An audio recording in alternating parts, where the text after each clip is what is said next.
Yeah, is Rick there, please? Yes, it is. There have been many times you and I have gone round and round, and we've bled the same blood in the same muds. But this time it's all about business, Jack. Let's do it. You and I, Friday night, Daddy, at the Fulton County Stadium. The Great American Bash. Dusty rides on the edge of a lightning bolt with a silver saddle, Daddy.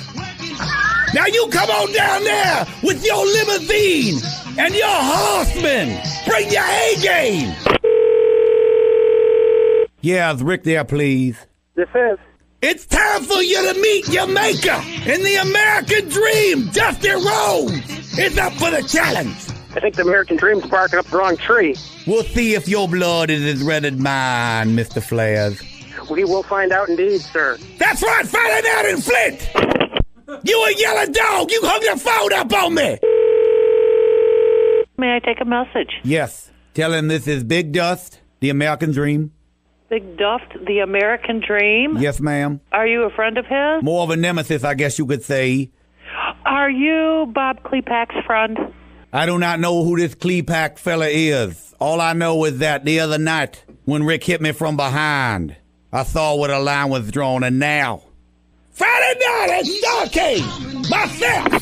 Hey! Where did you go, baby dog? That bicycle! He's got a bicycle!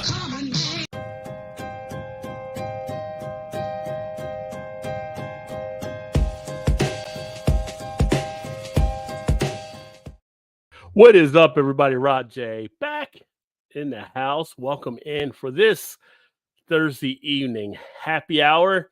And tonight, as you see, I am solo for now. For now, I do have some guests that will be making our way through. But Todd could not be here tonight. And poor Mal is down with the flu or trying to get over it. So I'll see what I can do to hold it together for a bit. Not sure how long I'll go tonight or when we get some folks in here, how long we'll go. So we'll see. But I can tell you I am ready to crack open some beers and to sit back and enjoy.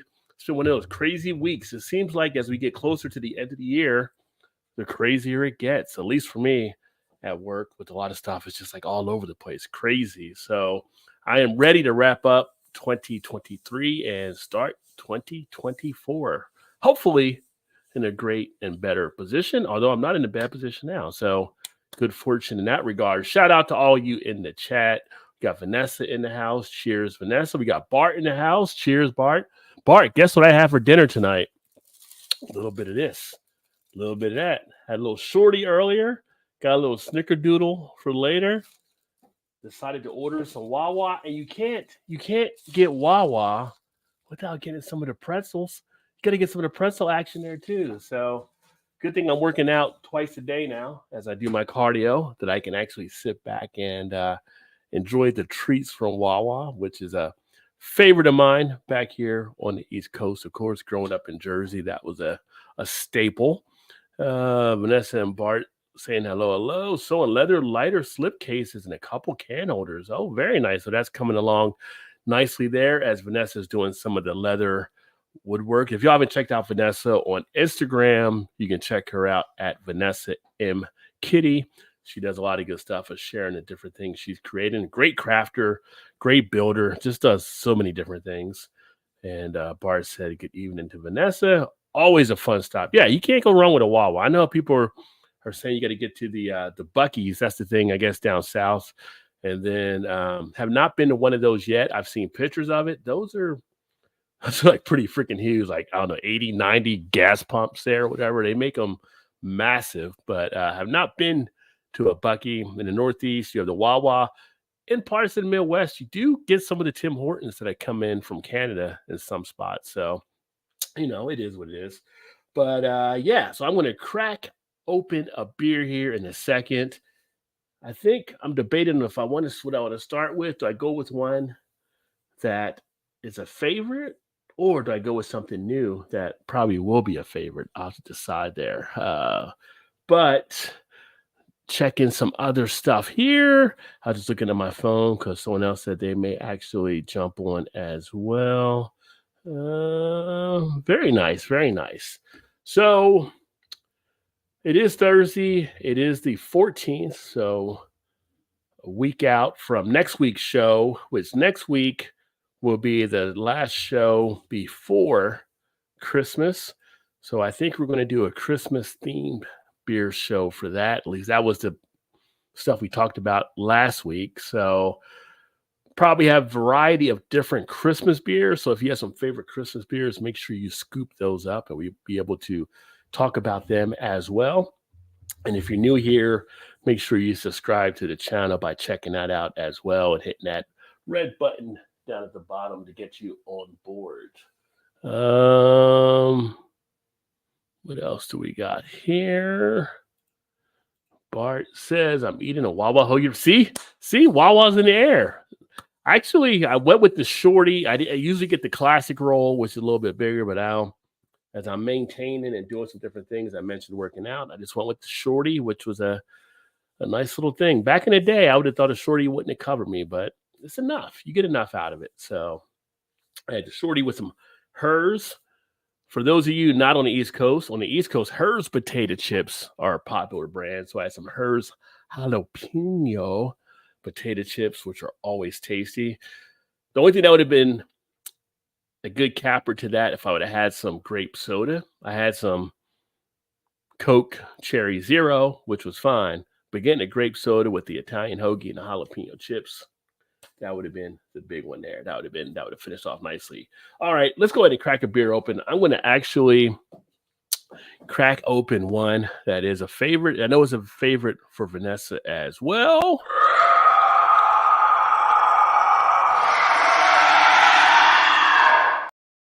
So I'm going to crack open the Dragon's Milk Reserve Oatmeal Cookie. This is the last of the 4 that I actually have. So bourbon barrel, 11% ABV. Do have a review on this from an older time when I actually did it. It's still the same 11%, so you can actually check that out on the video if you'd like to see what I thought of it back when I did that review. Ended up picking up a 4-pack, not realizing or forgetting I had done it. So now I just can back and enjoy it. So I'm going to go ahead and pop this open. What glass do I want to use? Let's go ahead and get a little fancy with that bourbon barrel stout glass. Glassware does matter, folks. It does make a difference on beers that you're actually drinking. And I'll put this back here so you can see the bottle spin around as it goes. Round and round, Dragon Milk goes. Dragon Milk goes. Dragon Milk goes. Round and round, the Dragon Milk goes. All the live long night. And we got our first guest in the house. We got Shane. Victim. I like how you put that. That's pretty awesome. And he has no delay this time, so that's even awesome in that regard. Well, I'm kind of changing a little bit of my setup. I'm trying to do a bunch of stuff. Like I just had like the most miserable day today, so I'm actually surprised I even got on here. But how you doing tonight, Rod? Everything's going good with you, brother? Misery loves company, so come on in and we'll drink some beers and we'll get over together. So. Sounds like a fantastic idea, my friend. Holy crap. Actually, this whole week's been pretty much a shit show for me, but I don't want to get into too many of that details, but it's just been a mess. So, I mean, a nice night drinking with some friends is greatly appreciated. So thank you, sir. The virtual bar is always open. So what did you crack open there, my friend? What did you, I actually cracked open oatmeal Dragon's Milk. That's what I'm drinking right now. So I did just catch the end of that when I was coming on. I'm drinking actually, this is one of the beers from my advent calendar. I just finished filming a video for day 16 or something like that, or 17. I'm drinking a Scotch ale from Brock Street Brewing. Oh, nice. Yeah, it's not bad. I'm always hit or miss on Scotch ales. I don't know what you're like with Scotch ales, but I usually like a little bit of Scotch or the wee heavies. Yeah, but go ahead. I was just saying some of them are okay, and I find a lot of them just kind of, I don't know, just not in my flavor wheelhouse personally. But this one was actually pretty good, so I was quite pleasantly surprised by that. So that was pretty decent. And because I find myself back into the great upper north of America, I got another Canadian. So I got Ray in the house. What's going on? Look at this! It's my neighbor Ray. Well, he's kind of my neighbor. He's not that far away from me. Yeah, you're not far away from me. What's going on, Ray? How are you, buddy? I'm awesome. How you guys doing? Good. How you doing good, my friend? Good. I wasn't sure if you saw that earlier, so I was like, we'll see if Ray shows up. Yeah, I saw it. I was really busy today and just getting over a cold and got this eye thing going on. And there's my kid that you can see. Yeah, we saw you. Yeah, don't try and sneak through. We can see you. We can just wave. Yeah, there you go. Just wave and say hi. That's right. That's the drill. Just wave and say hi. Promo my own stream. Nice. Close the door. Thank you. Okay, bye, Joe. So how you guys doing? Doing well. We were just talking a little bit about ready to have a drink after the goings of the day, so to speak. So, or maybe the week. It might have been for me. It's been a week as well. For me, the week as well. Right? Yeah, absolutely, Rod. Yeah, absolutely. Well, this is your Saturday, right? Is it your Saturday, Shane? Yes. Today is Saturday for me. Okay. Actually, I've got an extended weekend this weekend. I have my regular days off are Thursday, Friday, but I actually also have Saturday off this week. So wow! Oh, nice! Wow. Do you know how hard? Do you know how hard it is to get a Saturday off in my industry? It's like almost impossible. Yeah. It's almost impossible. You start wondering, like, what is going on? How am I pulling this off here? Yeah, well, you get lucky. You do a couple favors for people. You pull a few strings, and every once in a while, you can you sell your soul to the devil, and you can get a Saturday off where I work. In your industry, you're going to do me a favor, and then I'm going to come back and do you a favor. Yeah. Yeah. Well, in my industry, especially around this time of year, they're very famous for the 2-for-1 trade, which I never take. So basically, if you're looking for like Christmas Day off, they will give you Christmas Day off, but you have to work 2 additional days during the week for that day off. Yep. Yeah. If they can swing it, obviously, but Shane, they do that. Shane, I got a deal for you, Shane. No, they know. They don't even talk to me anymore. Yeah. Hey, buddy, come on, buddy. Come here. Over here in the alley. Yeah. Come here. Oh, yeah. That's right. Reminds me of that one of my favorite little Sesame Street skits with Ernie and the drug dealer. He's like, hey, you wanna buy an 8? Oh, like the letter 8? And the guy's like, shh. I love that clip. That makes me laugh even to this day, because when you're a kid, you don't understand. But when you're an adult and you understand that this guy's actually a drug dealer, it's way funnier. Way funnier, that's for sure. Yeah, it's like learning ACD songs when you're a kid and when you're an adult. Hey, there's a different meaning taking place here. Exactly. Well, and that's like a lot of the kids' songs that we learned as kids. Like we thought they were just like fun kids' songs, but then when you actually realize what they mean, like Ring Around the Rosie. Mm-hmm. Yeah, like Ring Around the Rosie. I think, if I'm not mistaken, I think it was referring to the Spanish flu that killed a whole bunch of people or something like that. I believe you are correct. Yeah. Is that what it was? Spanish flu? And then something like that, yeah. Yeah, and like just all those songs all have a really dark meaning to them. And if you look them up online, you're like, holy crap, that's actually what that song's about. Yeah. Yeah, there's a lot of stuff in the sayings too, like here in the States too, that are like pretty bad meanings behind the history of them. I can't remember the one. It was like something of a thumb or whatever, but it was kind of like that was like how this thickness something you could beat your wife with or something back in the day. It was like a weird type. It's like they have these different things that are just like, oh, that's the rule of thumb. Yeah, the rule of thumb. The rule of thumb. The rule of switch that you whip your wife with can only be as wide as your thumb, no wider. Right. And it's like, and why do we keep that around still for a second? That's weird. That's the second it's time part of the that's come up this culture. week. Yeah, it's part of the culture. We got to keep it around. I guess. Yeah. So yeah, that is too funny. Yeah, when you learn about some of that stuff there, it's kind of interesting. Yeah, like I said, it's just weird that it has like that little bit of. I mean, well, especially nowadays with all the political correctness and stuff, it's got a bit of a darkness to it, or just stuff that like back in the day, you could take a stick and beat your wife because that was that's what people did. Now, I mean, don't forget it. Like my wife beats me. That's the way it works in my. She beats me. I don't beat her. Right? Absolutely. Well, that double standard's allowed now. It's like payback. So yeah, right. Yeah, there you go. That's perfect. Remember when? Who was it? Was it it was Tawny? Was it Tawny Kitane's husband that was a major league pitcher that she beat up?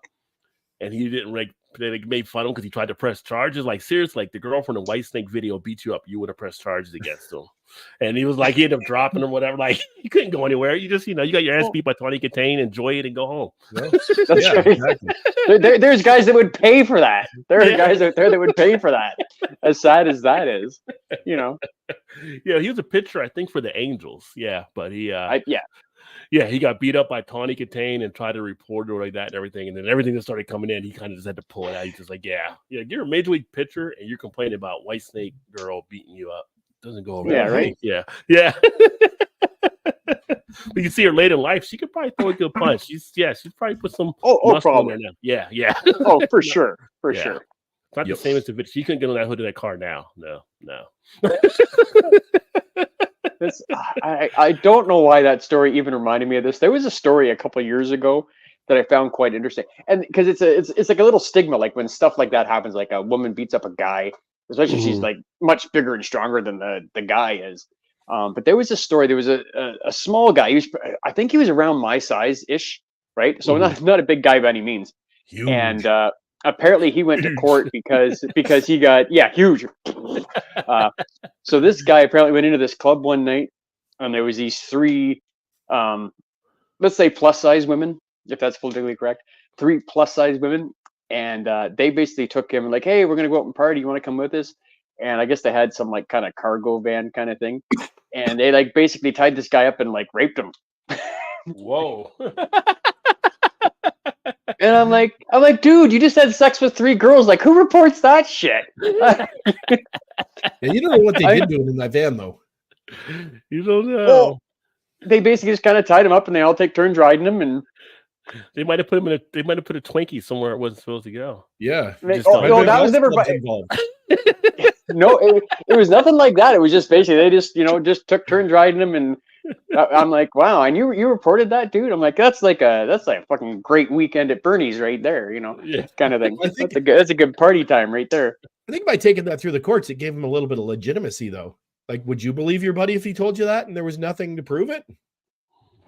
Well, it's just, it's one of those weird, and again, going back to the other thing, like it's a weird thing for a guy to say, oh, my wife / girlfriend beat me up, or this girl, raped me. It's a weird kind of double standard thing. Because I guess it can happen, right? It could happen, sure. Yeah. But it's just weird that if you're a guy, you can't, because we're manly men, kind of thing. I've seen some women that could throw some haymakers, so yeah, it could happen. Oh, for sure, for sure. Like, I mean, like again, you'll see me when you come up here in July, Rod. I'm not a big guy. I'm not a super tiny guy, but I'm not a big guy at all. And like 90% of the women on this earth could take me down, no problem. Yeah. No problem. I actually might be able to get my wife to agree to go up there because she's never been in Niagara Falls, so that might be something where she can just see Niagara Falls and stuff. She wouldn't want to be out of us drinking beers as much, but she would sit at the hotel and just be at Niagara Falls and just hang out there probably. But well, like I said, my wife doesn't drink either. Yeah, and she's more or less like the designated driver kind of thing. Like she's like the third driver. Like if me and Ray have a couple, like if I have a couple drinks too much one night, or Ray has a couple drinks she's going to be the person that drives everybody around because she doesn't drink. So that's a good option. She drinks. She doesn't want to be around us drinking. Okay, yes. You know what? We have such a good time. Classified, right? No, she. It's funny. Like when we met Todd and Shannon, like Shannon and her hit it right off. It was just like me and Todd could have swore we just married 2 versions of the same woman. Like they just like were right in step with everything and stuff. Like so, it was kind of funny to see them actually talking and doing stuff. But no, she drinks and stuff. But it's kind of like. She's been to the beer fest and she's like, I need to get out of here. Like too much of the beer stuff happened and stuff. She pretty much sits there and laughs when people are like falling up the escalators, not down, but up the escalators because they've had so much to drink. Those things scare me, man. We've got escalators where I work and they scare me. Yeah. Funny story about escalators. When I was a kid, I had a thing where I don't know why I did it. Maybe because it was right at the height, but I would always go to the escalator and press the red button on the bottom, which would stop the escalator. Yep. I had a fascination just doing it, and I would just hit it all the time. People would like, and I would run off laughing or and then my grandmother caught me one time. Back in the day, your grandmother could whip your ass in the middle of the store. Nobody would say anything because that's how it was in Yep. society, right? She wore me out in the middle of Gimbals, and I never did that again after that. But yeah. Nowadays they call the protective services or whatever. They didn't do that back then, Right. So yeah. Which, if that would have been something back then he did, it probably wouldn't have stopped me from doing it again, right? So at the same point, there was something good about the discipline being handled. It worked for me. Was that a Saturday Night Live skit where they talked about the kids would? That's okay. You make that phone call. It's going to take them 20 minutes to get here, and they'll have a reason to be here. Wasn't that Eddie Murphy did something like that? Maybe it was. Is that? Oh no, or was it Russell Peters? Maybe. I think maybe it was Russell Peters. Russell Yeah, Peters. I'm mistaken. That's It was Yes, Russell Peters. Yes, that's correct. Yeah, see down here, the parents back then, they pick up the phone and dial up for you, and they whip your ass until the people showed up. So, Yeah. You might as well get all in you can, right? Yeah. Oh. But going back to that escalator thing, that reminded me of another comedian, one of my favorites. Unfortunately, he's no longer around. This gentleman named Mitch Hedberg. Oh yeah, I know And- Mitch Hedberg. Yeah. Yeah, and he did a little skit on escalators, and he said, an escalator can never break; it can only become stairs. So you will never ever see an out of order sign on an escalator. You'll only see a sign that says escalator temporarily stairs. Sorry for the convenience. Which I thought was great, right? Except if you come to where I work. I have seen him. I've seen the stuff off of them when they were actually repairing them before. Yep. Yeah. When our And they're just escalators- stairs. Yeah, when ours at work shuts down, we barricade it off. You're not allowed to walk on it because they get really, really awkward, the height of the rise and everything, and it changes as you go up. And I've seen so many people trip and fall on them. Trying to walk up them? Yep. Yeah. Okay. Yeah, I had a lady do that at the conference one time, and she cut her knee open real bad. She needed like 5 stitches. Yeah, those edges. Yeah. Yep. And there Or were they're times sharp, where people used to get caught in. I remember that back when, like in the 70s, like dresses and stuff would get caught in it. It'd be pulling them down. And yeah. It happened in Montreal in I think it was 2014 or 2015. A lady got her scarf caught and then it grabbed her hair and she died. She did not see Yeah. she didn't Little kids too got squeezed Yep. in and stuff. Yeah. So That's because we didn't have Rod J at the bottom. Right? We didn't That's why have Rod J at the bottom hitting the button. Safety inspector. That's what the problem was. Safety inspector. Right. That's there. right. Yeah. But yeah, so there are true phobias that people do have around them, especially if they grew up during that time. I think now for people sure. are just used to them, but yeah. Hers potato chips are very tasty. Like I said, that's more East Coast. I don't know if you get Hers potato chips up there if they come to Canada.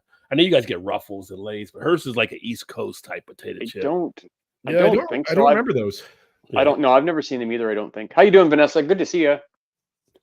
Yeah, Hers and Wise are like two East Coast chains here. Wise. Yeah. Yummy. Indeed. Dragon's Milk logo outline and embossed on my leather stools for personal use. Nice. And she did the Dragon's Milk cup holders too, but she's gonna do it for so she's a huge Dragon's Milk. Like New Holland should hire her to do stuff like because she just does upholstery using Dragon's Milk for everything. Yeah. Yeah, absolutely. She does some great stuff. Yeah. There she is. Hi, Vanessa. Bart, double meat on my hoagies. Yeah, I used to get double meat on it. I mean, back when I was definitely not caring about what I was looking like or what double meat, they would definitely pack like you could barely squeeze the sandwich. Like I was talking earlier, I had a Wawa hoagie, which is a chain on the East Coast. Now it's actually going out west, but the double meat, you couldn't even close as a sub. You couldn't even close the sub when they put double meat on it. It'd just be like, it was all goodness. It was all great. Right. You were forced out, but it was just like you knew you probably should stop halfway through, but you're like, just like that sub car, you're going all the way. You can't quit. You're committed at that point. Yeah. So speaking of hoagies, somebody posted one up here lately the other day on Facebook and to one of our local restaurants of Niagara pages, and it was called the Chopped Italian. And it was I think it was from a place down in Vermont or Virginia or somewhere. And it was so funny because right away the butcher shop and deli and like Speedy Kitchen up the street from me, they jumped on and right away they're like, we don't think anybody does that, but we're making them right now if anybody wants them. And within 10 minutes they had a picture posted. Here you go. Wow. So it was awesome. It's basically your Italian deli sub. Everything gets chopped up. And then they kind of like a chopped salad. And they put on chopped salad on a sub bun. That's exactly what it is. It looks kind of gross, but I bet you it's absolutely awesome. Yeah. little bite-sized pieces. I forgot to ask you what beer you're drinking too, Ray. I don't think I asked you what you're drinking, Ray. No, that was me. That was Shane dropping his earbud in his microphone. Oh, no, I saw him doing that. No, but what beer are you drinking? Oh, I thought you said, what are you breaking? Oh, no. No, I got. I'm breaking lots of stuff over here this week. It's a cherry dark lager from the Society of Beer Drinking Ladies. Oh, nice. Okay. Yeah, I've tried that one. It's not bad. Yeah, it's all right. I had one in the fridge, and I didn't. I've been off beer a little bit the last little while because I'm trying to, give the liver a break before we get into the holiday season. So this is the first beer I've had since. The liver's like Oliver Twist. I think it was Saturday. Please, can you take a break for a day? Right. Yeah, it was starting to scream at me every morning and be like, dude. You shall not pass. Yeah. Oh, let me see here. That's the bridal leather and Russell will make pretty leather champagne chairs and stools. Mm-hmm. Nice. Emerson's in the house. Rodham sampling that 1.5 gallon mini keg from Dos Equis for science. It's always for science. Man, it sure is Canadian here tonight. Cheers, eh? Yes. Yeah. Hey, cheers, eh, Emerson? Cheers, Emerson. Cheers. Hey, Emerson. Yes, I am the token Connecticut Yankee. Oh, the new shower rainfall tower HS has come in. I am among my new shower built Star Trek shower version 2. Nice. Star Trek shower. See, now you're talking my language. I love Star Trek. Yeah. Most fairy tales are true horror stories. Well, yeah, you go back to the fairy tales, like the whole Hansel and Gretel. It's not like we learned it as kids compared to what the original work was. Yeah. Right. Yeah. Or like the Little Red Riding Hood and some of the other ones. Yeah. That's like, what was it? The Grimm brothers? They were pretty grim on some of their stuff. The Brothers Grimm. Brothers Grimm. Yeah. Yep, that's true. Yeah. Why would you beat a guy? I would just give you the stare. Well, Vanessa, you get somebody to stare, they're going to be nervous anyway. You don't have to worry about hitting them. Yeah. But she's right, though. That stare that the women have is almost as bad. Like, Absolutely. Right away, you're in deep doo-doo, right? 100%. It's like that an episode of Happy Days from back in the day, if you ever seen Happy Days. And there was one time Richie was going to try to fight the Fonz. And so he was going to go ahead and fight him. And the Fonz was just like, he called his bluff on it and stuff like that and everything. And he didn't end up fighting Richie, but he's like, I don't even fight. Like, everybody thinks I want to fight. Like, his thing was, if you give the attitude like you're a badass, then people would think you're a bad. He never had to do anything. So he just give people the look or whatever like that, everything, they would back off type thing. But yeah, right. It was one of those episodes where it's like, either Richie's going to get his ass kicked or something good's going to happen here. Like, yeah. Yep. But nobody ever saw the Fonz actually fight on the show. He never had to fight. So, yeah. Well, he was just like the quintessential cool dude. Like, he's the guy that, like, when you watched Happy Days, I mean, everybody was like, oh, I want to be just like the Fonz. I want to be cool and have the leather jacket and the white t-shirt and just be like, hey, But he would have thought back then that the Fonz would be the timid coach for the Water Boy. Yeah, right. Hey, it goes to show what a good actor he is, I guess. Good old Henry Winkler. Yeah. Oh, well, that Scotch ale was actually not too bad at all. See? There you go. That sounds yummy. Well, I was saying to Rod earlier before you got on, right? I'm always hit or miss with Scotch ales. There's a couple that I find are okay. Most of them there's just something about them that I'm not fussy on. But this one was actually pretty good. I just did this for my beer advent calendar for day 17, I think. Nice. So that'll be coming out obviously on the 17th of December. Yep. Yeah, there's some people that like some leather saddles for sure. So absolutely. And swings and all the things. That's a whole totally different topic that we're getting into there. Orange Line escalator DC was one of the worst, longest escalator back in the 80s. Was that going down to the subway probably then? Because usually the orange lines are like metro type transit talk. Yep. What is up, Sparkles? Cheers. It's been a while. Happy to see you, my friend. Sparkles, Queen Michelle. Hello, Sparkles. So we got Adam. Cheers, Adam. It's been a while too. Mercy Beers in the house. Cheers, Adam. See, this is what happens when you put two quality Canadians on your show. All your old subscribers, they come on. They're like, "Hey, I got to check out these weird Canadian guys." People start showing up because they're just going to sit there and talk about. I forgot to mention. So on my show, when you come on, if you want, because this is what Mal does, you can like on your up on your right corner, I think if you want to stream it to your channel, you can Stream to do your that. audience. Yeah, that's how you can bring your people in too. I forgot to mention that. So that way you can have people follow your channel that might watch it through this. Totally your call, though. I think I tried to do that last time, and for some reason it wouldn't let me. Well, you tried doing yours, I think, but that was before you had the version, the $10 version. I think. Oh, you know what? I can. You know what? I'm going to put this on my. Oh, I can do it. Yeah, we tried it on your channel. It's letting me do it today. We tried it on your channel. You didn't have. You had the free version. That's why you couldn't do it. So log in or create an account. Huh. Oh, see, I got to take this thing totally off the freaking because I'm using my phone. I got to type this in this way. Sorry, I don't know if that even looks good where I am. It's a fumble. I can see right up your nose, man. You might want to get. Yeah, I know, Sparkles. Work can be definitely driving on you. Adam struggling through an Imperial Sour 7.6 based on a Snowball cocktail. Very lemon, lime, and vanilla with a big lactose hit. Interesting. Yeah, Imperial Sour 7.6. I like some Imperial Sours, but I don't know about the Snowball. We don't have that. Well, Snowball can mean something else in some countries, but I was gonna say the Snowball cocktail. I'm not too sure what that Snowball is. kind of like an 8-ball. Yeah.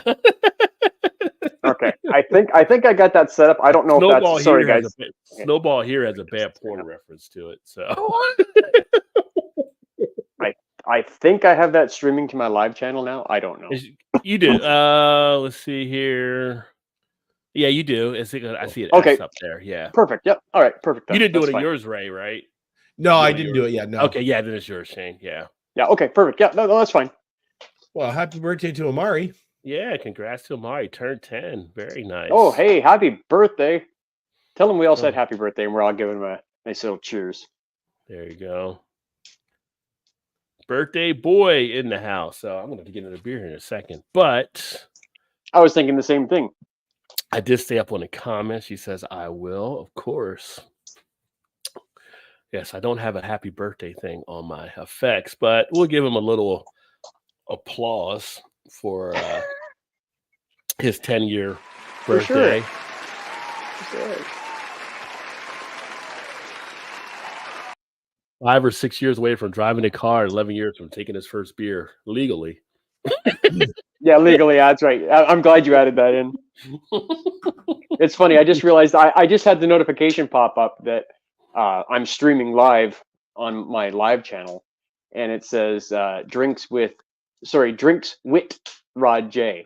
Oh, yeah. Apparently, I can't spell. Apparently, I cannot spell. It'll make you sound more hip, though. So, yeah. We have it with Rod J. It's Wit Rod J. Yeah. Wit Rod J. Grab your guitar and start rapping, Shane. Yeah. You guys know I can't sing. I can't rap. Yes, the stream show is up on my end, Shane. Thank you, Vanessa. There you go. See, so. Don't comment on that one, though, because I can't see it because I'm not watching. Back at you, Sparkles. Back at you. Great to see you. It's definitely been such a long time. Hey, Blue Ice is on. Look at Blue. See, Blue goes to your channel. He doesn't go to my channel. It's my man Blue. Blue goes to your channel. See, that's so luckily we opened it up over there. So my man Blue, what is going on, my friend? Good to see you. God, I miss that guy. Yeah. He's like the coolest guy. Have you ever met Blue Ice, Rod? I've not met Blue yet. No. He's like the coolest, chill dude you'll ever meet in your entire life. What a great guy. I was so happy when I met him. I was like, oh, this guy's just like so cool. Georgia. If I go to Georgia, I can catch him, Brian, and then Jean Pierre all in one swoop. If I go that way. He's got some great advice when you're walking through the not so nice parts of Chicago that you really should heed and not talk to the locals that look like you probably should. Oh, you never talk to the locals, you know. Or the people that come up and ask you for money. Nope, just walk right by them. Don't even acknowledge them. See, and that's the problem with me and Ray being Canadian. We're just very friendly, so we're like, we don't want to say hi to everybody. And Blue would just be like, yeah, don't talk to them. Like, okay, just head down and walk right past them, kind of thing. Oh yeah, first time we got out of the Airbnb, Blue's like, yep, just head down straight to the train, and first group of guys we run into, I was like, hey guys, what's going on? I did the same thing, and I'm right behind him, going, hey guys, how are you? You know, what's the answer the first guy gives me? You're not from around here, are you? Yeah. No, we're not. Like, nope, Canada. Well, see, you guys like one of my friends when I was in college. He was from Malaysia, and the first time he went to New Jersey, he was trying to figure people out because he would be like looking at people like, just kind of picking up and seeing how people are. As you go, you're a new place, you're kind of checking things out. Yep. And then you don't look at people like it's like, and next thing you know, somebody's like, what the fuck are you looking at? Like he's about to get in a fight. He has no idea why he's getting in a fight. But if you look too long at people, that's what ends up happening. So yeah. Right. Got to learn the lay of the land for sure. Snowball is a Christmas cocktail here made with Avocat, which is custard brandy liqueur from Holland mixed with lemonade. Okay. Yeah, Snowball means something else. Well, they might have the drink, but it's Snowball to some people just brings up, depends on your past. If you saw porno, it brings up something different. Right. Yeah. I'm trying to picture Avocat with lemonade. I've never heard of Avocat before. It's a creamy kind of liqueur. I think it's egg based, if I'm not mistaken. So I'm picturing ultra curdly and like vomity. Yeah, and that's why I'm trying to figure out, because I know Avocat, it's one of those ones that like once you open it, you got to chill it because I think it's got a pretty high egg content in it. So I'm trying to picture that with lemonade, and I don't know if that would go very well together. I'm laughing because your description could almost match the other Snowball I was talking about. If you ever have a minute of something you don't need that time, pull it up on Urban Dictionary and you'll see what it means. Fair enough. For sure. Oh my God. That's too funny. Oh. All right, so I'm going to grab a quick beer here, guys. I will be back in 2 seconds because, as you know, my fridge is right behind my backdrop here, so I'll be right back. All right, sweet. Is your birthday today, Vanessa? You were 52 years ago now, so does that mean you're 62 now? Was today your birthday? Shane, I love your Christmas decorations. As you just saw him move the curtain. Ignore the man behind the curtain. That's she said, I love your Christmas. She said, I love your Christmas decoration, but right then you moved the curtain, which was hilarious. Oh yeah. This is. I don't know if anybody's been watching my advent calendar, but this is actually the second backdrop. I used the other one for the first 12 days. I picked these up on Amazon for like $20. Okay, that's not bad. Yeah, and it's like I think it's 5x7 or something like that. And they were $20 each, and I thought it was for $40, I got a nice little backdrop for doing. I mean, obviously, I've got the camera kind of messed up, and it's not quite perfect right now. It's fine. It looks fine. But yeah. Well, I originally maybe wanted to just do like a green screen back here, but I'm only like a foot and a half in front of it, so I know on a green screen you're going to get that green screen. Looks really good now. Take the glasses really off. Or maybe if I do especially it like through this eye. It's all crooked. It's all whatever. I can't see nothing through this one right now. So you fighting something right now? Yeah, I had a cold last week, and then on the weekend I was feeling really good, and then just Tuesday this week it started creeping back up on me. I don't know what's going on. Well, I think there was I know Mal is just getting over the flu. Right. She's trying to fight through, but I know down here I have friends that were saying they were getting hit with the virus and stuff. They thought right. I don't know, and it's been going around some stomach and type stuff. So yeah, well, it's funny. My wife saw me tonight when I got back from. I was in Toronto for an event, and she's like, "Yeesh, you should go up to the pharmacy. They can prescribe stuff now for basic things." And I was like, "All right." So I went up. Pharmacist is looking at it. He's like, "Oh," he goes, "Let me have a better look at that." I leaned in. He's like, "Any like white stuff?" I was like, "Yeah, a little bit." And he's like, "Yeah." He goes, "Could be bacterial conjunctivitis or pink eye." But he said it's too early yet. I don't want to prescribe anything. He's like, and then he stops for a second. He goes, "Did you have a cold last week?" And I was like, "Well, yeah, I'm just getting over it now." And he's like, "Yeah, here, just use this for a couple of days and see what happens."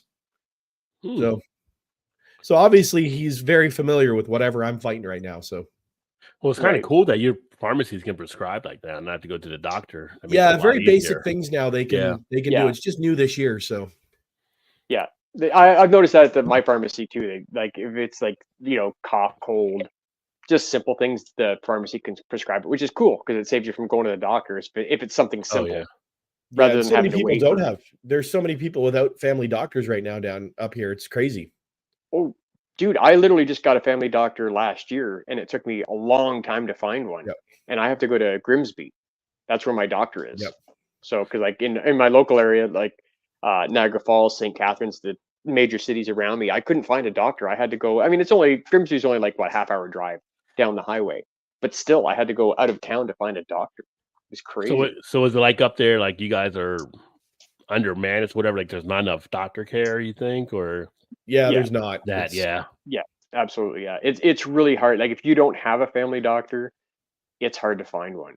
Yeah, the population has increased with all of the new Canadians coming in, and doctors were retiring, and there just wasn't enough coming out of the med schools, and a lot of new Canadians are coming over with all the credentials to be doctors, but it's just not recognized here in Canada. So, well, if they pay off some of the American student loans for some of the doctors here, I bet you some Americans come up there to be doctors. Yeah. Down here, I know like some of my friends that were pharmacists, like they get deals where, as long as you stay at that pharmacy for 2 or 3 years, they'll pay off your loan or whatever. Well, that's cool. Yeah. Right. And see, that was my problem. Like my original doctor, just got old and retired. Yep. So thankfully, another doctor took over his practice. So he took on all of his patients. So I had that guy for 1 year, and then he retired, and there was no other doctor coming in. So it was kind of like you're without a doctor. So I went without a doctor for a couple of years, which is fine. I mean, I don't get sick very often. But then when I had my other medical stuff that I've got now, it was like I need a doctor, and it took me forever to find one. Wow. Yeah, it's been 4 years since I've had anything really to speak of. So, relatively healthy, and I mean, I work with thousands of people every week. So, yes, you do. As do you. Yeah. Yes. Yeah. That's the thing with what we do. Like I said, Ray and I both, we deal with thousands of people on a weekly basis, and it's you can catch anything in any. But that's the good thing is we become kind of immune. I know I have. Yeah. Like colds and stuff like that. Like I rarely get a cold. Like it's so rare because with my industry, it is probably one of the dirtiest industries that there is. Believe it or not. Oh yeah. It really is. Yeah, absolutely. Yeah. Mercy says he's seen your channel before, Shane. Usually when Paul was besmirching you, when PA Blue. Oh yes. Yeah. Yes. Yeah, for sure. We call Drew the Canadian Paul, so Paul's like the American Drew. Yes, that is exactly correct. That is exactly correct. Walking around New York City late night, you just wear the military fatigues to keep most away. Yeah. Yep. Weird eggnog-based stuff, I think. Yeah, that's the custard type drink there. Lemonade custards are pretty good. Huh. Avocado is heat treated so it doesn't curdle. Oh, okay. Like I said, I've only ever had one bottle of Avocat. Like when I was, you can't see it behind me. I have quite an extensive bar behind me. If you've never seen it, and I bought it one time to try and do some cocktails, and it was like one of those liqueurs. I was like, it's okay. I can understand how some people like it. Yeah. It's one of those things. Wasn't in my personal wheelhouse. I mean, I drank it. It was fine, but it's just not something I would go for on a regular basis. That's for sure. Yeah, I actually do remember now because I think yours was the day before Shannon. We were talking about that That's night. right. Yeah. I remember that chat. Yeah. Well, that's good. That's good. Some of our chats you just don't remember because you drank so many beers. Yes. Well, and that's the problem. Go ahead, Shane. I was gonna say that's the problem with these lives. Like, you get, I'm gonna have a beer, and then you have another beer, and the conversation's good as always on Rod J's channel. Yep. And you have another beer, and it's like, I got to get off because I can barely talk anymore. Yeah. Sinus flu was going around over where Adam was 2 weeks ago. A steam room sorted me. Yeah, getting the steam. Usually a little tea with some whiskey, a little hot toddy action can help. Yeah, I got some scotch up there. I was thinking of making some tea and throwing a little bit of that in there. That'd be nice. And honey and tea. I got some. I think I got some cognac on the back of my bar here, Ray. I can run it over. I'm good. Okay, I'm just saying if you prefer cognac, I think I've got a bottle sitting up on my. I probably do, but the scotch will work. Yeah, that works. Just like Ron Burgundy, he likes scotch. Yeah, see, the doctors are going over there. They're going to England. Yeah, for sure. Yeah, there you go. It's like the transfer portal in college sports now. Saw the VA doctor a few weeks ago. Sinus infection was not an infection. Say yes, it pretty much is. She consulted with ENT and just sent me an antibiotic. So Vanessa's telling the doctor what the doctor did. That's funny. Just go with Vanessa. When there's any doubt, go with Vanessa. Yep. Healthy. I consider seeing the sunrise each morning a thrill. Yeah, if you're on the upside of the ground, you're doing good. So, dude, I see a sun in like spring, summer, fall. I see a sunrise every morning as I'm leaving work. Yep. So. Yeah. Well, yeah. Eggnog is a curdle with the booze. The duck eggnog. Cooking it and tempering matters for sure. Yeah, absolutely.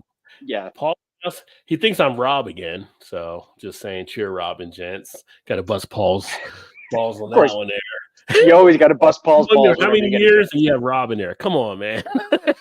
I've got a feeling Paul does it on purpose. He does sometimes. He probably does. That sounds like something Paul would do. He'd probably do that on purpose for sure. Absolutely. Oh, well, happy upcoming birthday this weekend as he's going to be camping and hit whatever breweries he can find along the way. Very nice. Brother. Awesome. Happy birthday, Paul. Correct. Happy birthday, man. I just have to screw with you, Paul. I have to screw with you. APA from Vanessa as well. So you got some good breweries there, obviously in Pennsylvania, Paul, and a lot of people lately have been really rolling with the Trogs. I will say that I've seen more and more Trogs videos popping up lately. Yeah, I've never tried that stuff. Yeah, it's good stuff. I got lucky. I got lucky because Wayne from Bucks County Beer Review sent me up a package not too long ago. I sent him down a package. He sent me up one, and it was all Trogs beers, and they were all really good. Yeah, I was quite impressed because Trogs is pretty solid. Yeah, because sometimes you'll get a couple beers that are like, oh, this is really good, and then of course they always have the one or two or three. They're like, can take it or leave it. But all the Trogs ones that Wayne sent me were just great. They were really, really good. That's awesome. Nice. Yeah. Mercy said, "Cheers, Paul." Paul says, "At least I'm not hard pouring beers like some people." I don't know. Paul, why, look here. Look on this screen right here. This one in the corner. Okay, there you go. Wow. I love you, buddy. You're awesome. No, I like Paul's great. He's super cool. He just tells you, he tells you how it is, and he's just brutally honest, and I love it. Paul comes in hot. Shots fired. Yeah. Right. Yeah. It's all good. It's all good. Like I said, you either like the hard pour or you don't like the hard pour. There's no in between. There's really not. Well, you look at it, and when I was doing my beer journey over with the second part of my lifetime, however long I've been doing it now, but and studying some of the things around, like from England. I haven't been to England, but reading about some of the stuff you go to, like they don't expect their beer to be like instantly to them. Like they'll pour it down the middle and they'll let it settle, then they'll pour on top again, then they'll pour on top again. And it's a whole event, and they're sitting there having a conversation with someone until the beer's ready. So someone's like over here when we speed it up and stuff like that. So nothing wrong, as long as it works for you, it's the big thing. Exactly. I just hate waiting for my beer. Yeah. Well, but and again, this is one thing I struggled with for a while, because like you'd have channels like, Brian and like Brian the Beer Snob and Dave Stevie, and these guys always hard pour. Now, years ago, if you go back and look at my videos, I never hard poured at all. And I was like, oh, why are you guys doing that? I don't understand. And then when I went down to the beer reviewers get together last year in Atlanta, and I was talking to Brian, he's like, just try it a couple times. And I'm like, okay, I'll try anything, right? I don't give a crap, because my way is not always the best way. And I tried hard pouring, and I was like, oh, this, I enjoy this. It's visually exciting. Mm-hmm. You're getting a whole lot more aroma, and you lose like literally like this much carbonation. You don't lose as much carbonation as say somebody like Drew would tell you, because he says it goes instantly flat.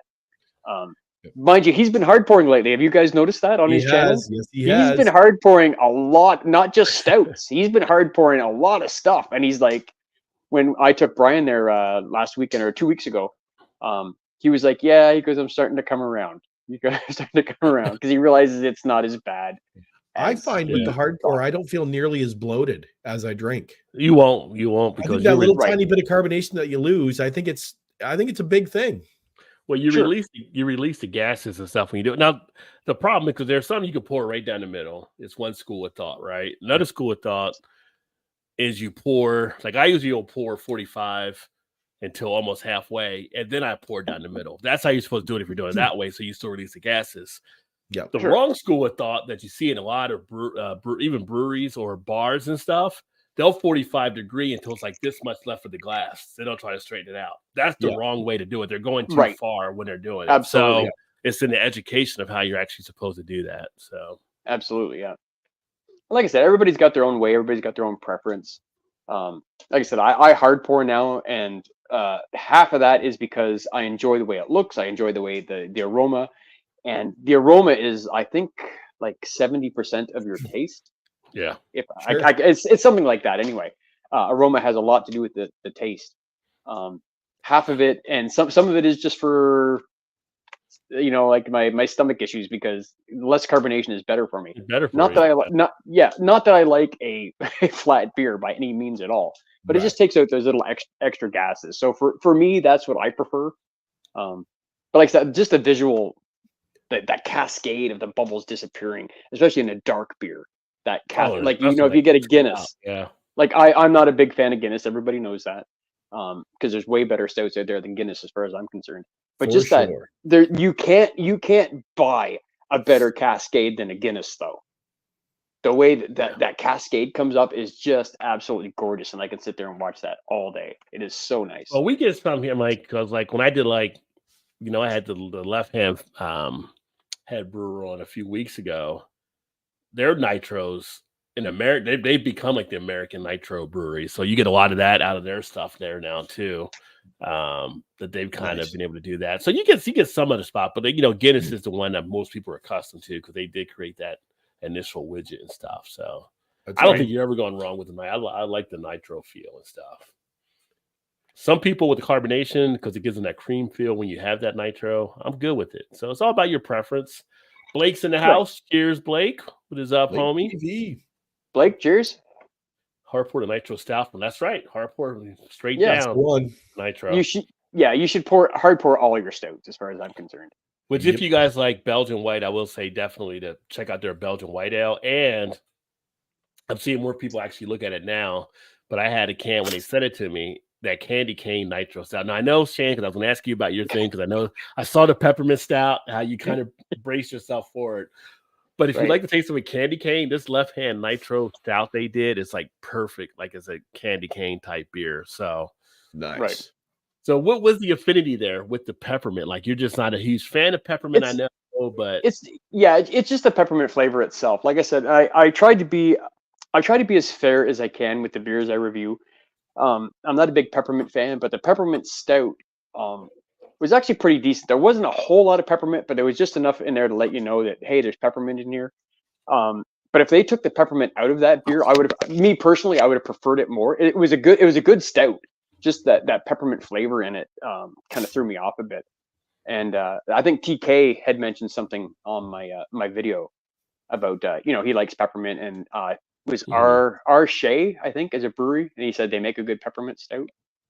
And I just said, if I'm ever at your house during Christmas and there's candy canes missing off your tree, you can rest assured that I did not take them because I'm not a big peppermint candy cane kind of fan. I never have been, for sure. Yeah, cool. All right, well, boys, I'm gonna have to jump off here. I got to actually head over to where Shane works and pick up my kid. She's working down there. Oh, really? She works where Shane's at there? Where's she working? She's down in the Grand Hall. She works for a local photo booth company. So. Oh, I didn't know that. Holy crap! Yeah. There's a Christmas party there tonight. So. Is there really? Time. Yeah, I think it's Great Wolf Lodge.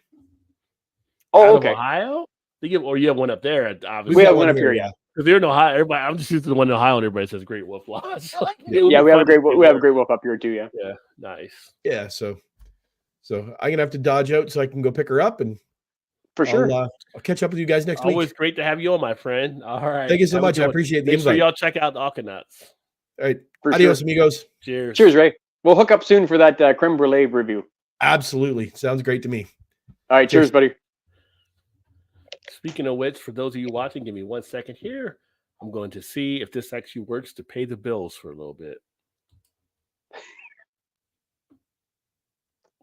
It may or may not. I don't know. Nope, it didn't.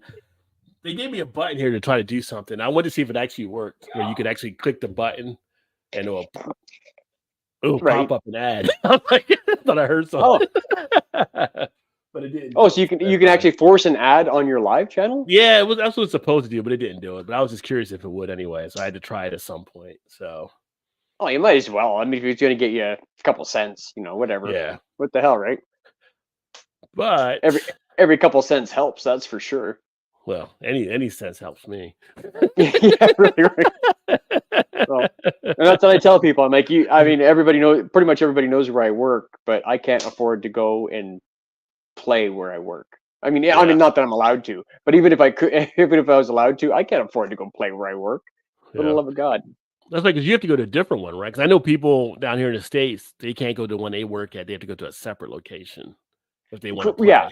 Yeah. There's some place, like I know down in Vegas, or at least the last time I was down there, which was 12 years ago probably.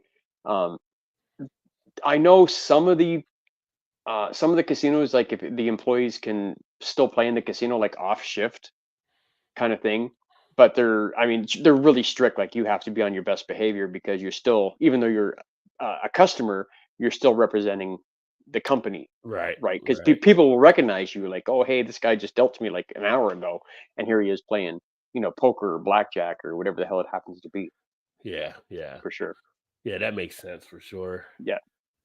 Mercy at PA, the knob head pour is the only way to pour. Oh, see, I like them already. There we go. Knob head pour. Next time, wave all your fingers at me. You just gave the ones. Well, that was for PA though. That was for PA. That was true. That was for PA. That wasn't for you, Vanessa. I would never, ever do that to you. For the love of God, never. The head will always settle. An Iceman pour will never frost. Well, there you go. Yeah. So perfect. Yeah. Exactly. I'm going to crack open another beer before I open this beer. I feel like I have to give it the proper opening. Woo!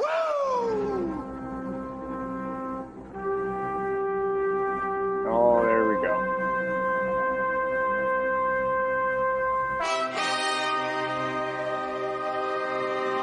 Yeah, baby. So we got the Firestone Double DBA. That sounds like something from wrestling too. It does for sure. Imperial Special Bitter Ale aged in bourbon barrels, 12.3% ABV. So nice they give it to you in a box. So, funny story about this. Most places you end up picking this up, and it's usually about anywhere from like $12.99 to $14.99 or whatever. I ended up going to a spot in New Jersey when I was visiting last time. Walked into one of the stores. This thing was in there for like $6.99. $6.99. So I grabbed a couple. I'm going to crack this one open up so I can enjoy it. This is vintage number 4, batch 10,000. Firestone Walker. If you haven't had Firestone Walker, they do some pretty good beers from off the West Coast, West Side. And I have had some videos that I put up on some of their stuff. It's so great that I can actually get their beers now, because in Ohio, which is weird because it's closer to the West Coast, you can never really find their stuff. And then I come out here on the East Coast and you can find their stuff. Here is a look at the bottle itself as well. So let's go ahead and get this baby in. And I don't know if I've had I don't know if I've ever had an Imperial Special Bitter, like basically, because I've had ESBs before, but they have it an Imperial level and barrel aged. That's like Joey Woe from back in the day. Whoa, Right? Yeah, for sure.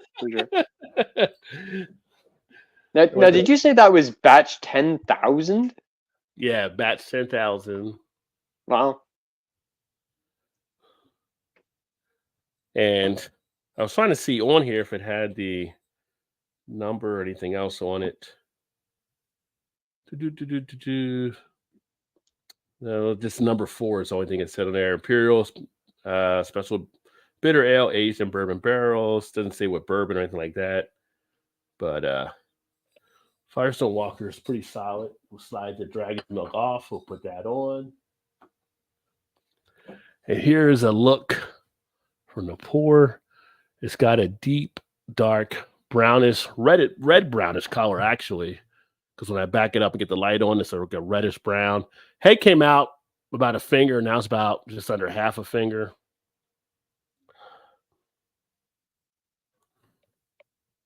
Aroma-wise, getting the maltiness, getting like dark fruit action, raisin, kind of figgish, almost toward a barley wine, but I'm not getting like a black licorice feel that I sometimes get with the barley wine. But very aromatic. I mean, comes out very nice along those lines. I don't know if you can see you can see the carbonation right there. That bubble action. Bubbles like, let me in your belly.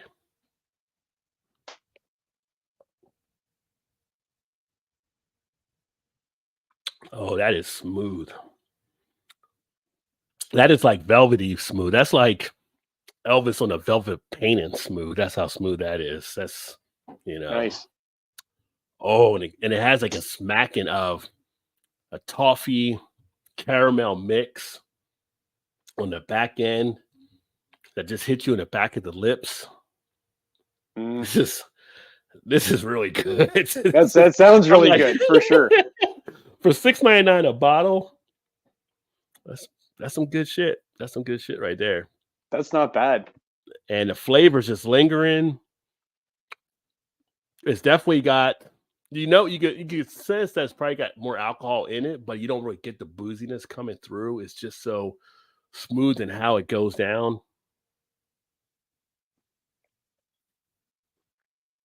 It's just like a layered feel on your tongue and in the upper part of your mouth, roof of the mouth, behind the lips, like I mentioned. Just all the flavors to the front. You get that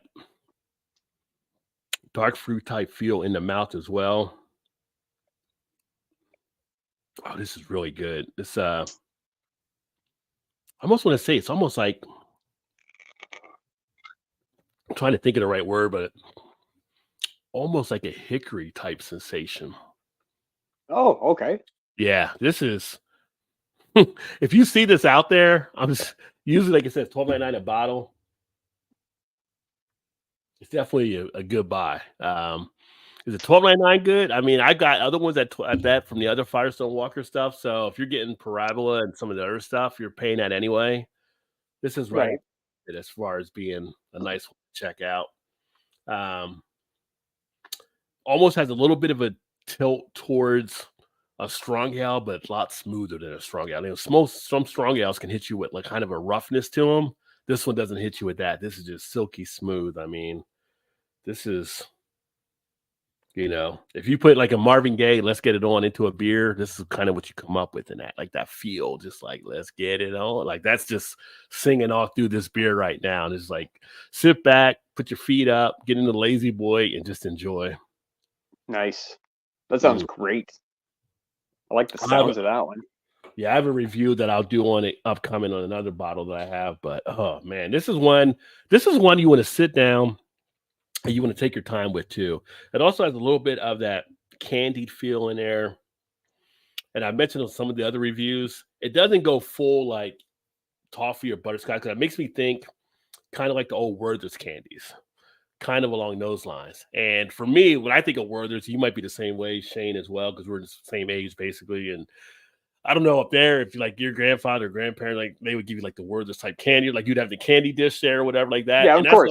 When I was a kid, they'd have the candy dish there, and that would kind of takes me back to those memories of enjoying that kind of thing. So it's kind of got like a little bit of that touch in there. This is very nice, well put together by Firestone Walker. But that sounds great. I would definitely be into something like that for sure. Yeah, that sounds great. Almost a little molassy, if that's a word, because I make up words on the show sometimes. So that's all right. Molasses. I'm gonna say molassy type touch to it. So. It's all good. Yeah. There's nothing wrong with a beer like that. Like you get the stronger beer, just full of flavor. I did a review a week or two ago when Brian the Beer Snob came up here, and I had Brian and Ray and Paul from the Alkanauts, and we tried this Bourbon County Reserve Stout, which was fantastic. Is that the one from? Which one was that one? That's from what year? That's 2021. 2021. Okay. Yeah, this one I actually got from Mallory and Chew when I was down there at the get together. This is like a special prize for something, and I saved it for a special occasion. And when Brian the Beer Snob comes into town all the way from Atlanta, and he comes all the way up to Canada. Yeah. Yeah, and like I said, I got Ray and Paul from the Alkanauts up here. I said, hey, Brian's in town. You guys need to come to my house tonight because we're going to be here. And it was just cool for the four of us to do it. And I wish I had more of these because this was a fantastic stout. It was 15.6%, I think. Yeah. Not that you could notice it, and it was just so flavorful. Well, I'm sorry. That we have some spots around the states where we can find those in surplus. But go ahead. Oh, really? Oh, okay. Yeah. Like I said, Ray wasn't really fussy on this one. But the other, like me, Brian, and Paul, we loved it. Like it was so good. There was something with the like the prune raisin kind of or figgy kind of flavor that Ray's not really big on, which is great. And it was great to have all four of us have all of our different opinions. Because everybody has a different palate, right? Like, like I don't like sours, and Brian does like sours, and you like, stouts, and maybe the next guy doesn't like stouts. But it was just really super cool to have four guys all together trying the same beer and giving their own little take on it, right? No. But that one you've got there sounds fantastic too. I mean, yeah. Have you had Firestone Walker before? I don't believe so. I don't think I've had them up there. Okay, yeah. So it took me the longest time because I could never really get it when I was in Cincinnati and stuff. And then finally, I think before I moved, we started getting 805, which is like one of their lagers, I believe. And then that was a pretty decent one.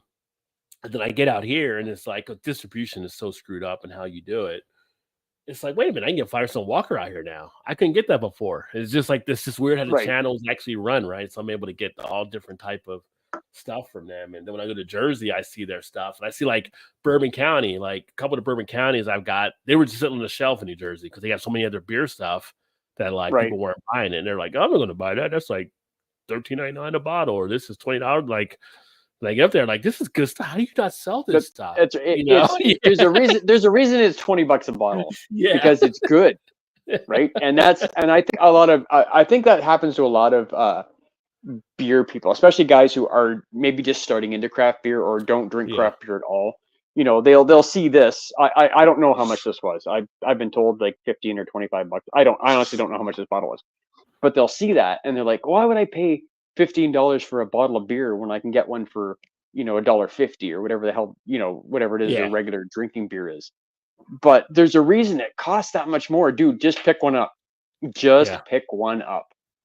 Well, for the one you got there, I can't remember what that one was, but I will say like this year I got the Angel's Envy and I got the Eagle Rare, and the Eagle Rare was in something like that. The Eagle Rare was like $44 per bottle, right? Angel's Envy was 44, so that was probably a little higher because when they put like in that kind of packaging, those are usually more the higher ones. The other ones they'll have in the regular bottle, you just get. So good deal, right? Oh, for sure. Yeah. Cheers to Dave as well. Dave, make sure you check your Instagram. That's where I sent it to, by the way. So Dave, what's going on? Cheers, sir. I had to go back and see. Yeah. So while you're doing that, I'm on the hunt right now. Last year, my beer goal last year was to try Heady Topper. So I took a 9.5 hour drive from my house to Stowe, Vermont, went to the Alchemist Brewery and got myself a Heady Topper and a Focal Banger, and I tried a sour that they made. And everybody knows I'm not a sour person, but the sour that they made was fantastic. And the Heady Topper was off the charts. And the Focal Banger was actually, I hate to say this, I hope there's no really big Heady Topper fans. Focal Banger is like this much better than Heady Topper. Okay. But well worth the, like I said, 9.5 hour drive. I went down there with my buddy Matt. We camped out there for the weekend. But so that was last year's goal. This year's goal is to get my hands on a bottle of Utopias. Oh yeah, you told me about that. I'm trying to get that. That's some of this these year's. spots. Yeah. Well, it's hard because we can't get it up here. Like they don't have it anywhere up here. Okay. So I've got to kind of plug around. Maybe I need to get a hold of Anderson, who co-hosts with Beer Day with TK, because he does a lot of traveling. Okay. And he managed to pick one up for him and TK, and I think he paid $400 for it. Okay. So I'm hoping I can find somebody that can get me one. Like I'll pay them for shipping. And well, if I find some spots, I'll let you know. I've only seen it one time in my lifetime. I didn't end up buying it that time, but that was out in Ohio. But I've actually connected with some different spots down here. And I think that last unboxing was one of the other stores I connected with one of our places where I got the Bourbon County stuff and ended up meeting the beer manager and stuff. We kicked it off nicely. And so now it's like we're looking to work on some stuff together. But if he would be a kind of a spot where that might show up, because he had a lot of unique stuff there. That's like, okay, I'll be back down here some more because you're getting some other stuff in I'm not seeing at the other spot. So that's why you got to keep a circuit. You got to keep a circuit of where you're going to go. But I do have, when I do beer news, I got some good news for you about Canada as well, if you don't know. When I do beer news. Perfect. Okay. Yeah. Cheers, Dave, in the house. Beer in front. What is up, my friend? Nothing. How's it going, gentlemen? Good. How are you, Dave? Cheers, buddy. Good, Dave. What's going on, Shane? I'm good, buddy. Good. How's the back going and everything? I'm still holding off. I got a couple days after Christmas, so I need to get the epidural injection. So I'm just kind of holding off until then. That does not sound pleasant, sir. No. Yeah, and they're like, you need to bring somebody with you because we're going to have to like put you out for a little bit. So I'm like, all right, I got to get somebody to drive me. But I wish they would have told me a month ago when, we knew we were going to get this. You should have told me to bring somebody with me. I could have had this done last week. Right. I feel like the viewers are like, why is Rod running the old guy show tonight? Everybody's like getting banged up or hurt or sick or something. Good thing for beer. We could kind of help with the pain. That's why I keep Todd and Mal around. They're younger, they get the Mal's fighting the flu right now. So all right. But you just need to rename your live streams to Rod J's Geriatric Thursdays. Yeah, right. get all the old guys on here that are sick and dying and orthopedic, but still enjoy beer. Yeah, well, exactly. It's funny because I used to have like some people ask me like, "Well, did I tell my age?" And like, "How are you not like? You don't even look that age. Like, you look younger." Like, because I work with a lot of millennials and Ys, so I try to keep up with them. And that keeps me younger. Right? Yeah, for sure. Can't be the old guy walking around the office, right? So, so what are you drinking tonight, Dave, my friend? Someone brought this over yesterday, so I just figured I'd give it a try from Bell's. It's a golden ale called No Yeah. It's not bad. Pretty easy drinking. I think it's only 4.5%. But I'm like, all right, I'll crack this open and see what it's like. Yeah, it's pretty decent. Nice. Well, Bell's usually makes some pretty decent beers. I mean, I've only had a couple of them up here, but they're pretty decent, the ones I've tried. Nice golden ale, not overly hoppy, just a good, easy drinking, solid beer. Nice. Well, now that I got you on from Chicago, representing the Chicagoland area, have you made your final run to Metropolitan yet? Yeah, we went. I met. I don't know if I think you know him, Brian, or Brian from St. Louis, 3-1 Pour. Yeah. He drove up on what was it, Monday, to come up. So I met him there, and there was like a lot of people there, like who's who in the Chicago brewery scene was over there. So yeah, we made it out. The owner was handing out shots of Malort to everybody. It was kind of sad. So I don't know if I'm going to make it because they close for good Sunday. So I'm not sure if I'm going to be able to make it like one more time. But yeah, I went this week to say goodbye. Nice. It was great. I went down. I was down in Chicago in July for the Beer Tubers get together. And one of the places we went to was Metropolitan, and I loved that place. The location was so awesome, like right on the water, like the way it is. And they had some really great lagers there, a lot of German style stuff. And then I heard it was closing down, and I'm like, really? Like I got to go to this place just the one time. Yeah. And then one of the ladies that I met down there, which was a friend of Mallory and Choose, who were hosting, she posted up some pictures just yesterday, the day before, I think, of what it looks like now. And it's like, I'm glad I got to go and visit it one time before it closed, because it was the location is just, it's a bomb. That location was a bomb. It was really awesome. Yeah, I had to pick up a couple glasses to hold on to and grab a couple, couple last 12 packs to savor. So, yeah, they had, when I was there, they were just finishing the keg. They had this barrel-aged Doppelbock that was just phenomenal. I mean, you think of barrel-aged like 12, 13, 14%. This was only like 7, but it was so flavorful. I mean, it was absolutely perfect. Right. Very nice.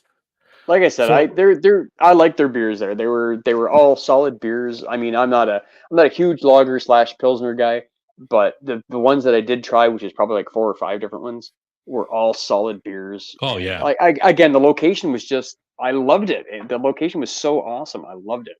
Yeah, we're all kind of talking like what's going to go in here, but I don't know. Like we had a Ballast Point here close a couple years ago with the pandemic, huge spot, and that's still closed. So I don't know what's going to go in there, if they're just going to utilize that space for maybe like weddings or like to rent it out. Cause I mean, it's wonderful. Like you mentioned, it's a wonderful spot, but absolutely, hopefully another brewery could get in there, cause it's ideal location. Yeah, for sure. Like I said, it was just such. Go ahead. Go ahead. No, you're fine. Go ahead, Shane. Go ahead. I was just gonna say the location there is just, it's so awesome. Like it's so scenic. Like you walk out those side doors and you're right there on the water. Watching the paddlers and stuff like that. It was so nice. It's just a great place to just sit and drink a nice quality beer. Yeah. Now you didn't get out there when you were in town, did you, Rod? No, I didn't get a chance to get over there. The only thing I got to hit was Hot Butcher when we got together that night. But yeah, I would have liked to. But I mean, obviously you don't know. Yeah, who knew? Yeah, there. Yeah, right.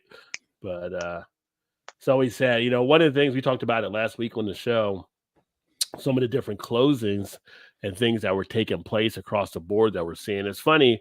I saw another report today that showed like by 2030, it's like 1.25 billion estimated for the beer space here in America in the craft. So it's kind of like they see growth out there, but we're seeing more of a shrinkage of some of the breweries right now, or a consolidation. Like some of the breweries are getting together on stuff, but it's kind of an interesting type thing we're kind of moving through. But you knew at some point something was going to have to happen, because every community wanted a brewery, but every community couldn't support that brewery. So so it's kind of like thinning out the herd a little bit now. Yeah, unfortunately for the ones that are closing.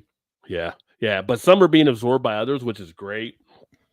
Some are teaming up, so we're still keeping people employed in the industry, and there's still some good things happening. So I can tell people, if you like that community brewery, make sure you support them, make sure you're out there, because you never know when it could actually happen. And when I did the video, I know you did the video too, which I'll talk to you in a second here on the Ravinia thing. But one of the things I made note of is like the festival's got these deep pockets going after Ravinia that doesn't, and that's like a lot of craft breweries. Margins are thinner than people might assume they are. Yeah, so there's not much money in a lot of them. A lot of them doing it from the love from the thing there. They're hoping to get big maybe one day on a lot of them, but the thing is, you're not making a ton of money when you're out there kind of doing it. So, but it's good to see that you are going to be doing a follow-up. You mentioned that to me earlier when we were texting back. So you got a nice piece you're working with them on, hopefully, to kind of bring some more light to it. And they reached out to me this afternoon on X or Twitter, whatever you want to call it. And, I'm, playing, tag back and forth, seeing if we can get together next week. And, they made it sound like, the festival's not playing ball. So they reached out to me like, hey, we'd like to talk next week. So hopefully we can get something set up, and I'll get that episode out right away. Nice. So I don't know if you knew or not, because Mal works with Ravinia. Okay. So that's one thing. Like, she's seen some of the stuff and provided some details, but I did the video and stuff, and she's been trying to lean on them to try to get it. Because I told her, like, you got to get more of a groundswell taking place, because a lot of people might be familiar with taking. If you get it out there and get that ground support behind you and things like that, you can kind of drive stuff. So she's been talking with the owners about it, so it's great. You're going to benefit, because I mentioned, like, Dave, he's right. He's a Chicago guy. Yeah, I mean, they have 2 locations. They're one in the city. Yeah. I mean, it's not even 10 minutes from the house. So, I'll just, drive over there, hopefully, if that's the one they want to do it at. I told them, like, what days I'm free next week, or I said, if not, we could always do like a Zoom type deal. Yeah. Yeah, so good luck with that for sure. I'm great to see you're covering. I want to see more exposure on it. So that's awesome. Yeah, it just seems to me, in my opinion, just from the articles I've read on, local Chicago Tribune and other websites, it just seems like a ridiculous lawsuit, and they're just like, the festival just seems to be bullying. So I'd like to hear the brewery side of the story. Yeah, it's funny because one of the things I commented on the video I did was like, so if a music store decides they're doing a grand opening and they want to play music out there, or this festival coming after them too? Because now there's any music being played at the music store. So it's a bunch of corporate BS in my opinion. Yeah, so. And like the name of that community predates the festival, so I don't see where they have a leg to stand on. It'd be like, the Sierra Nevada mountains wanting to sue the brewery because they have the name Sierra Nevada. I just, I'm not a lawyer, but it just doesn't make any sense to me. No, not at all. Absolutely. But I did stay at a Holiday Inn last night. Adam said he pours 80% of the beer, hard pour, and then wait for it to settle, then carefully pour. You don't have to fear the beer though, Adam. You can still just go. Don't fear. Never fear the beer. Yeah, never fear the beer. What were you guys pouring? Because I switched over from watching on YouTube to this, so there was like a lag of a minute where I missed what you were doing. You missed my Ric Flair opening for it. I almost want to drink the other one because this is so damn tasty. This is from Firestone Walker, the double DBA. So this is their special batch that came out. So special, they brought it in a box. You had to get it in a box. Yeah. So 12.3 ABV, Imperial Special Bitter Aged in bourbon barrels. Okay. And this is as smooth as it can be. Yeah, I heard you mention it was kind of like a Marvin Gaye, Barry White type thing going on in the glass. Yeah. It's smooth as hell. Let's get it on in a glass for sure. Yeah. Yeah, you might have this. It sounded fantastic for sure. Yeah, you split this with your other half. You might end up with a baby coming in 9 months. I'm just saying. I'm too old, Slim. Not coming here. I'm way too old. But yeah, it's really a tasty one. So I have another one that I'll do a review on at some point here. But so we try something different here. The first one I had was the one you saw. I think the Dragon's Milk oat milk. Okay. So. Hard pour directly near your gullet. Well, that's what we used to call chugging or funneling, as you said. Or I cannot do that. Yeah, I can't chug or funnel. I've never been able to, and I'm good with that. I'm not 20 anymore. Like I'm in my 50s. I don't need to chug or do funnels anymore. That's for sure. I'm pretty sure at WVU, because we were number one party school in the nation, and I might have got a college credit for it because we partied so much down there. Awesome. Oh, would beer survive and ice lose? Well, it should. I think it could. Yeah. Why wouldn't it? For sure. I'm going to be fine. Guinness Foreign Extra Stout. That is Vanessa's favorite one. It's my favorite one from Guinness too, for the most part. Oh no, I think she likes the Dragon's Milk, doesn't she? Isn't that she likes Foreign Extra Stout and Dragon's Milk. Those are her two beers she keeps. Oh, okay. Yeah. Although I will say when Guinness did their Dublin Porter, I think, and their Antwerpen Stout, those are both good too. And their Milk Stout was actually pretty decent. So they do specialty ones they do once in a while. Like right now at the brewery, you can get their Guinness IPA. Like everybody, Guinness has an IPA. Yeah, they do. But they don't put it on the mass market. You can get it at the brewery. Or you can get it local. Oh, I had no idea. Yeah.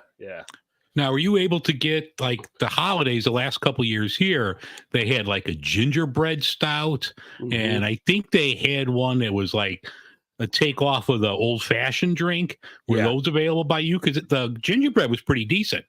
Yeah, they're all actually done out of the Baltimore location. Okay, so I can get them all because Guinness. One thing I'll say about Guinness, they really do study their market and their metrics on where to put things. So like when they did the Foreign Extra Stout, for the longest time, you only had it in 3 areas around the world you can get it before they started experimenting with it because they went by the palate. So like in the Caribbean and in parts of Asia and then parts of Africa, there was a sweetness to the Guinness Foreign Extra Stout that was more looked upon than liked than it was like say in Ireland where they had the regular stout or the extra stout. Then they opened it up for other stuff. So like the American beers, they did that with like the Guinness Blonde, the Guinness IPA, the gingerbread, the old fashioned.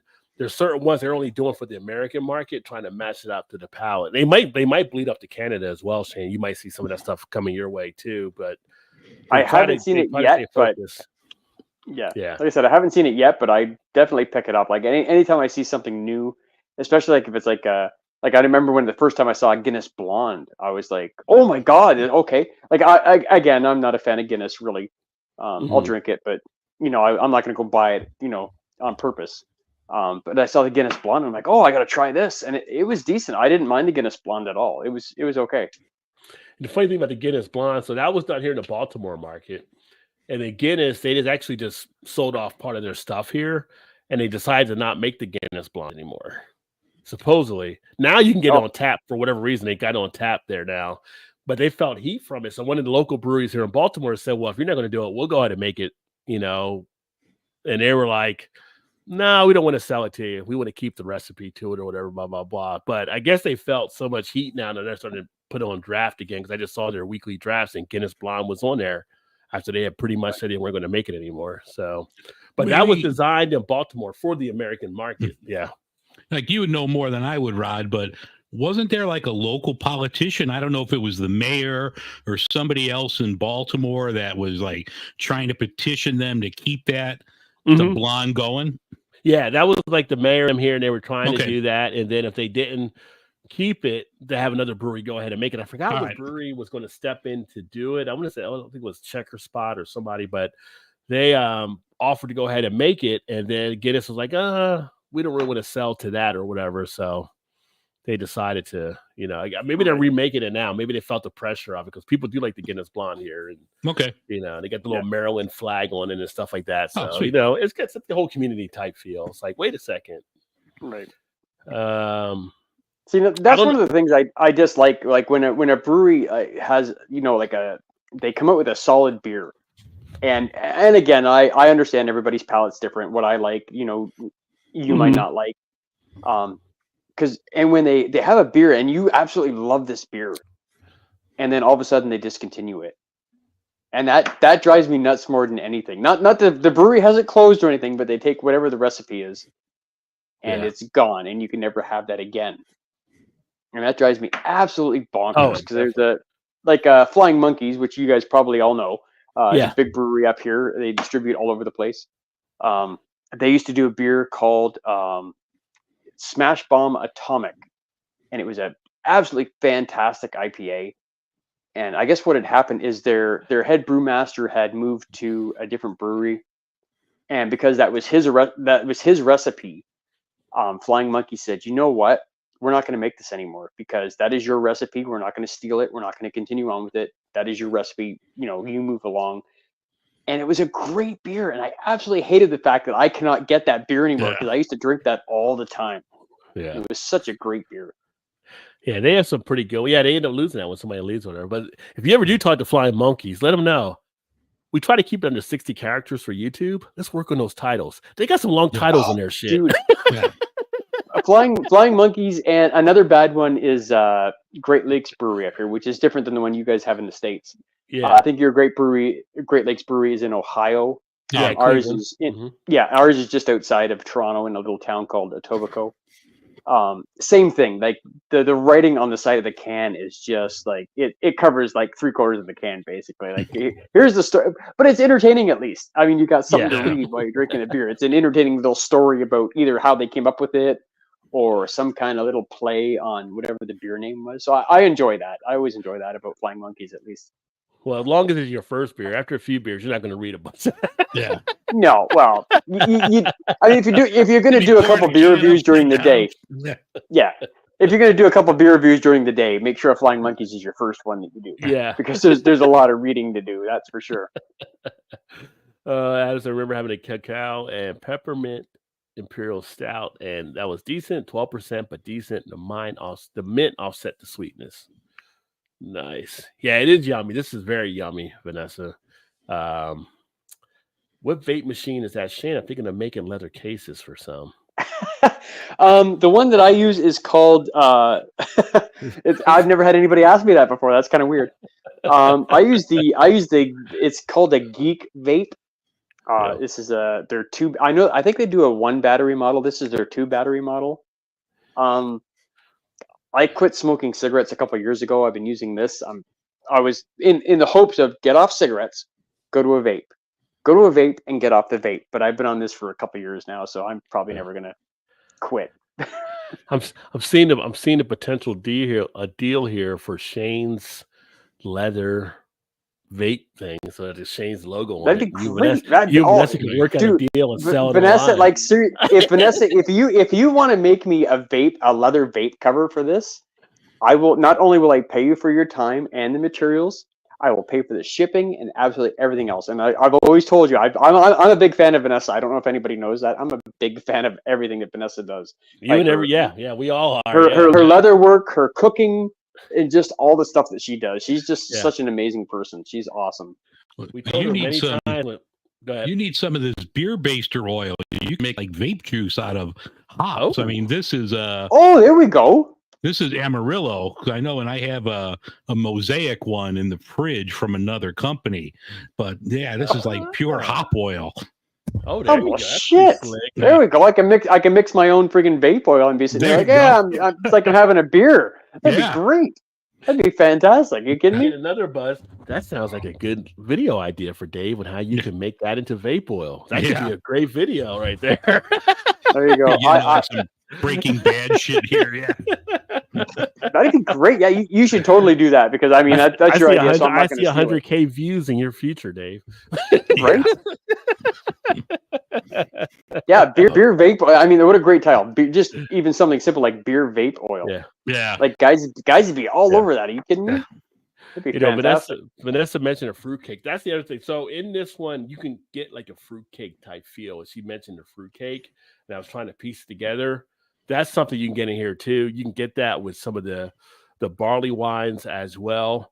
Fruitcake stout. I don't know if I've really had a fruitcake stout, but the barley wines are pretty close that you can find some of that stuff there, which is funny because if you ever give me a piece of fruitcake, I wouldn't eat it. But if my beer tastes like it, I will drink the shit out of it.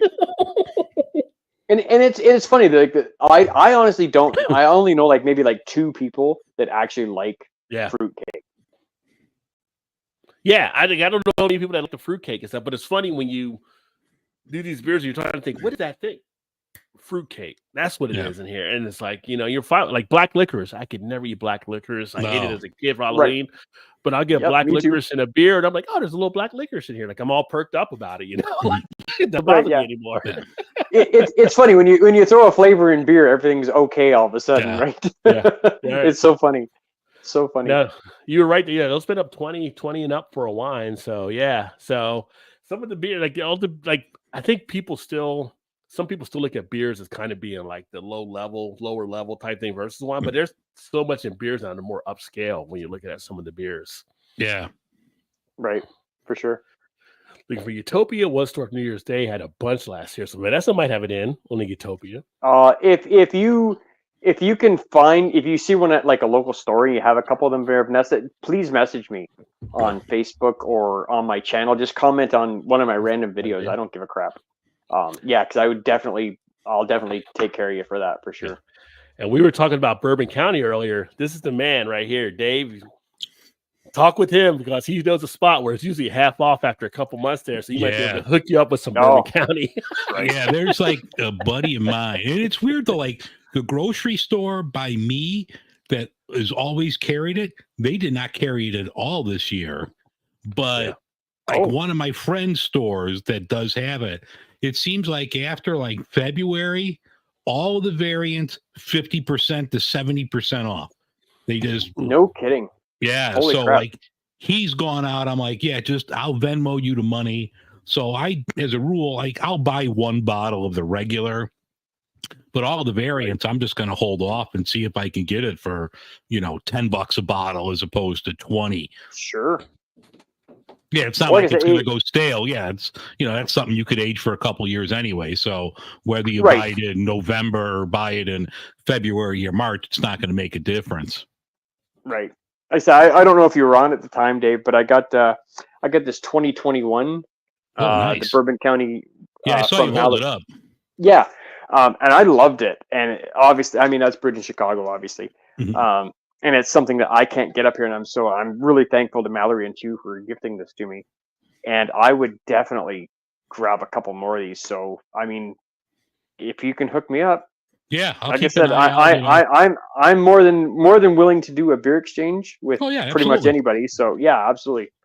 For stuff I can't get, one of my spots here, Shane. If you want, I can check with them. But when I went out there, I got the Bourbon County for this year. They actually had a 30-year anniversary on from last year too. It was like 49 or whatever, but they blended between 3 different barrels. Yeah. So right. Like I said, I was really impressed with the Bourbon County, the Reserve Series. It was fantastic, and I luckily I got to share this with like 3 other people because that is 15.6%. That'll knock you on your ass if you down that 600 ml bottle that is there. Yeah, we've all done that before. Yeah, for the novice, for sure. For the novice, we're professionals, but for the novice beer that's drinker, right. That's right. Well, let's do this. Let me jump. Well, I got you both here. Let's share a little beer news. I think I have stuff from both your areas on things. So perfect. Let me switch it over and buckle up, folks, because we're going to do a little beer news, and these are my stand-ins for Todd and Mal.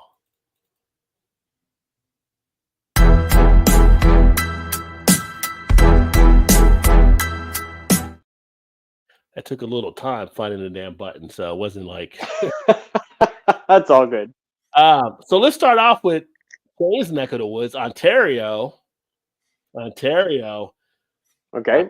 You're about to get some good news up there if you're not aware of it yet. Okay. I know you know about the LCBO. Yes, sir.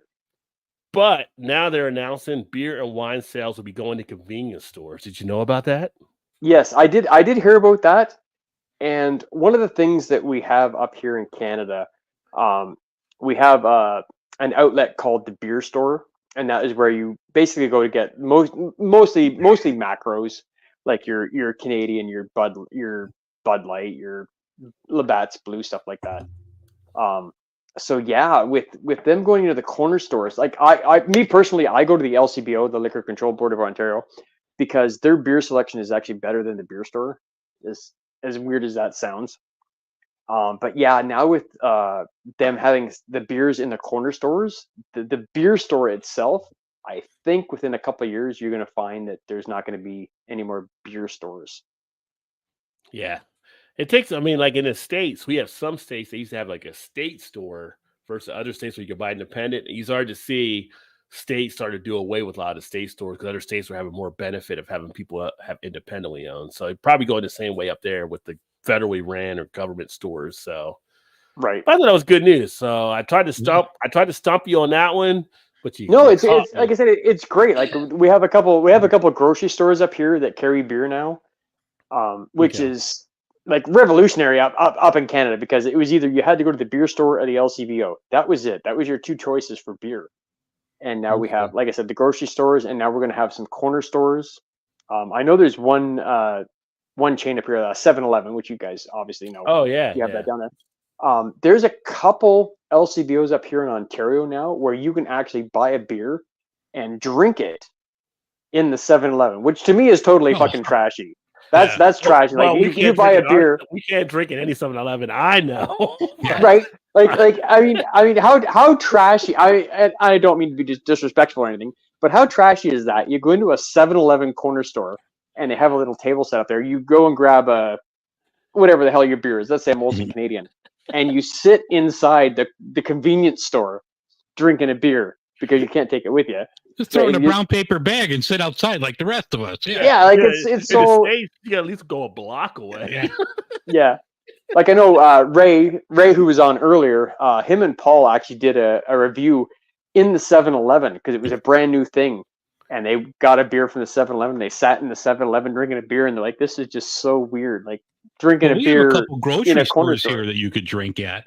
Yeah, there's a couple in a grocery store that they actually have like a little bar set up. And you could just sit at the bar at a grocery store. And I even think you could like walk around with it. Like they'll pour it in a cup, or I'm not sure if that's all of them, but yeah, you could like have a beer inside the grocery store as long as it's like the one that they sell you. You're not just like opening up a 6-pack of something. That's like if that you is. Go ahead. I was just gonna say that is to me that is so weird Like I can't, like me personally, I couldn't see myself going into a 7-Eleven and grabbing a beer and sitting and drinking it inside the 7-Eleven or a grocery store. Like, hey, I'm gonna do my family's grocery shopping for the day. Hey, you know what? I feel like having a beer, so I'm just gonna grab a beer and just sit here. And to me, that is just so it's such an alien thing to me. Well, the 7-Eleven is a little different because it's so bright in there. It's like you're supposed to get in and get out, so that's why they have the bright lights. Yeah, right. In the grocery stores, it's a little bit more. Not as bright, a little bit more kind of relaxed. So to Dave's thing, like if you ever watch the Jungle Gyms video on my channel, which people have watched that and they're like, I cannot believe there's a store like that out there. Literally, you have like the huge, it's like a candy store for kids for the most part, like the beer section, but you actually have a bar section in it where they have like 20 something taps and they have stools and tables. Some people don't even go there to shop. They just go there to drink whatever's on tap there at the store. And this is like an international market. So you have the beers, you have like seafoods, they have a hot sauce section that's bigger than a lot of people's offices.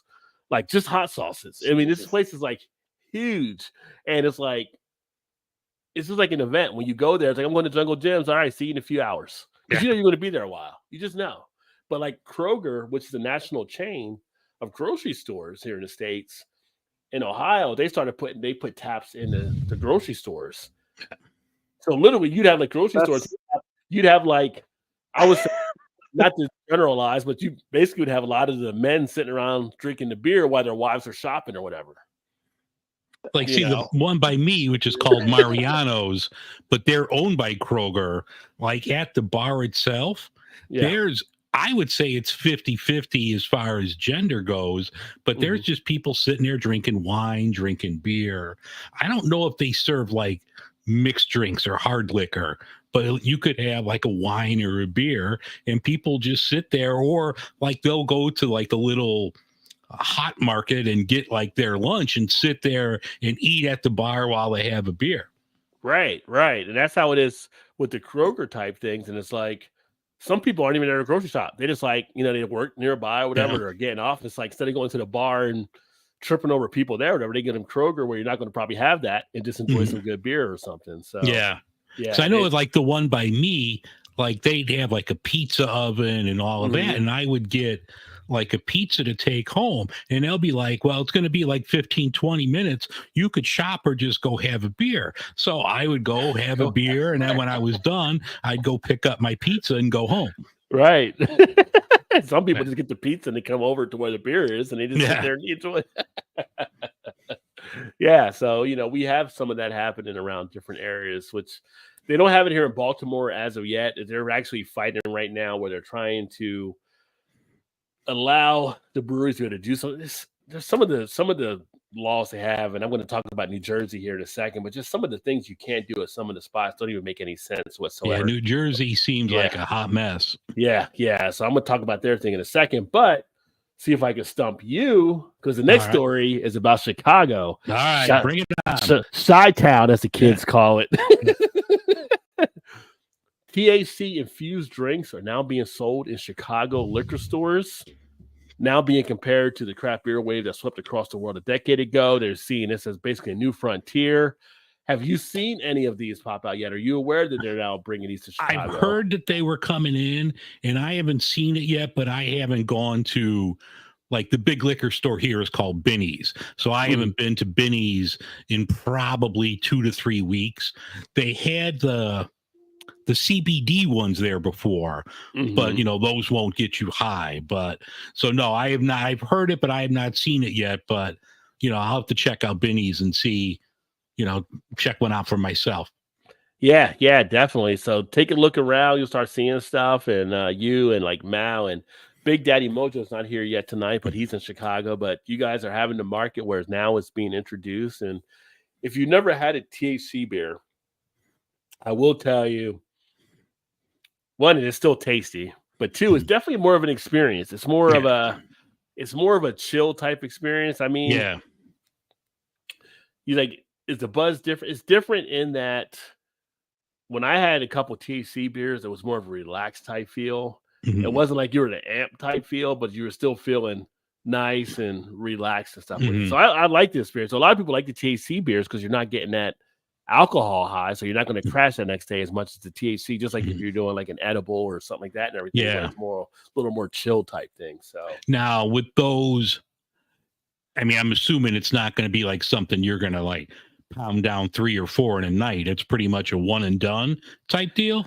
Yeah, I mean, you could do like 1 or 2. I mean, it's all tolerance, right? So when I did it, like, I wouldn't do probably more than 2, but it's kind of like it is THC, so it does have a little bit of that delay that still takes place with it. So don't think you go in there and just knock out a 6-pack. Like, I'm not feeling anything, because just like an edible, whatever, it will catch up to you. So, you do it, you enjoy it, take your time with it. You don't have to rush through it and everything like that. And I just think you chill. It was just chill. It was a different feel. I don't usually have a point now where I drink and I have a hangover next morning anyway, but it was kind of like a nice little get up in the next day, you're fine, you're, refreshed or whatever. But during that nighttime, it's kind of like, you're more just chill mode. You're not trying to, you're not getting all hyped up and amped like a lot of people do with alcohol. Like if you're at a beer fest, people are running all around, like you don't really get that type of thing. You're more like just chill. Let's grab some tacos. Let's kick back. Let's chill. Get some pizza or whatever it be, and that might even help me sleep with my back. Yeah. That's what I was thinking. So for the back, it's definitely going to help out there too. So definitely something. But speaking of that same kind of line, hemp beers were now being seen as the next big thing as well. So it's kind of interesting when I saw that this week, just because it brought me back to thinking of the Hemperor with New Belgium from years ago. That was one of the ones I reviewed, which was kind of interesting because you definitely had that big thing of hemp. And then I think it was out of Georgia, Sweetwater had a hemp type thing for a while. And the company, but it kind of died down a little bit. But now they're seeing a ramping back up of some of the hemp beers taking place. So you may start seeing more of those pop up at some spots. Which the hemp beers didn't really bother me as much. I definitely say I think some people were thrown off by the funkiness you get of it, because you literally open up some of those and it's just like, whoa, is there like a joint in the beer? Like if you would just that whiff would hit you. I remember the beer fest we were at. We had one of the Sweetwater 420 beers, and Todd's wife Shannon was just like, she was just put off by the thing. Me and Todd thought, no, this is great, but that was too much for her. But you might start seeing some more hemp type stuff popping up.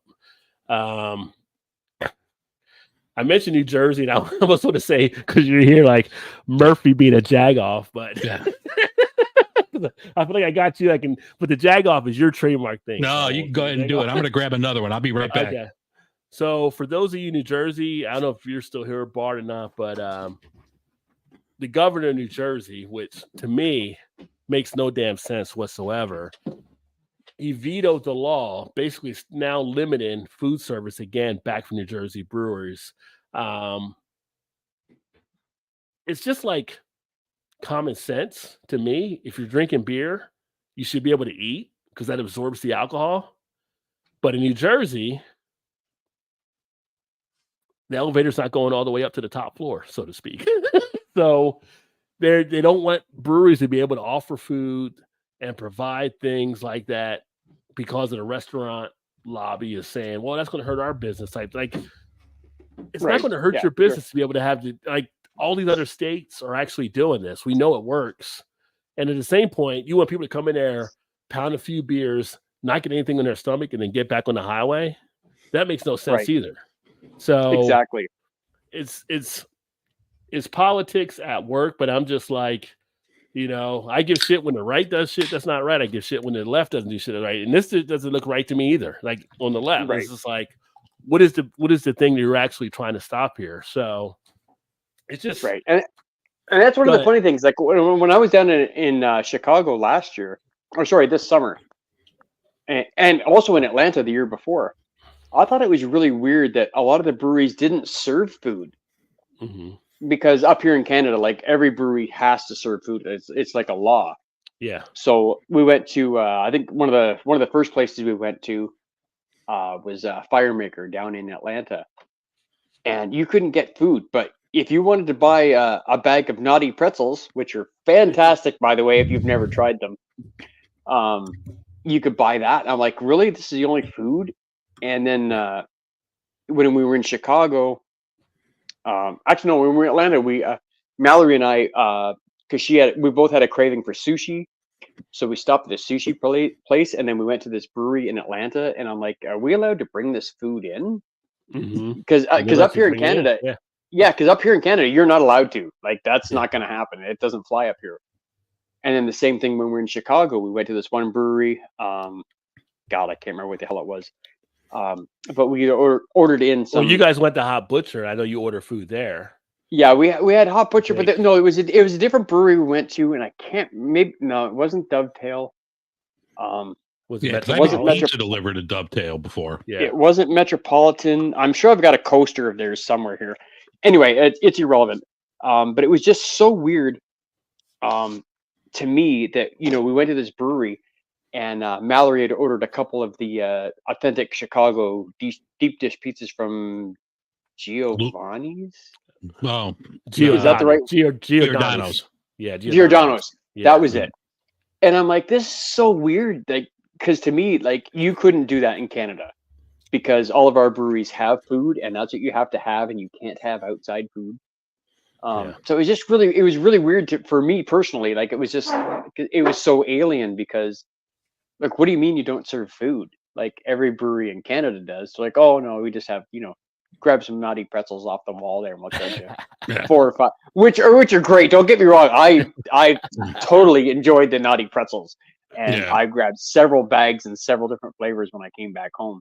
Yeah, really good. But yeah, just so weird to me because a lot of the breweries up here, their food menus are they tend to change day to day because they only serve, like, hey, we got some avocados fresh today, so we're gonna make like an avocado salad or something.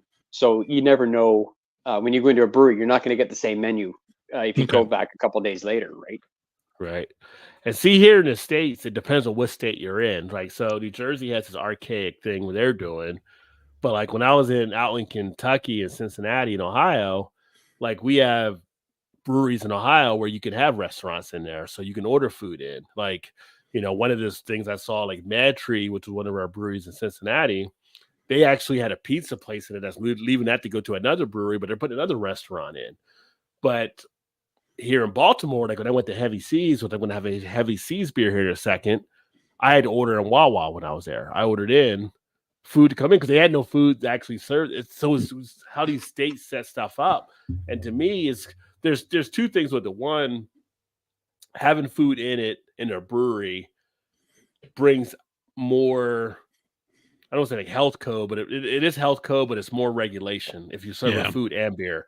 Which is funny because a lot of breweries are more cleaner than a lot of hospitals. That's a whole nother story for another topic. Oh, yeah. Because you can't have anything really disinfectant. You can't have anything infecting the beer and stuff being made. So they're very disinfectant friendly.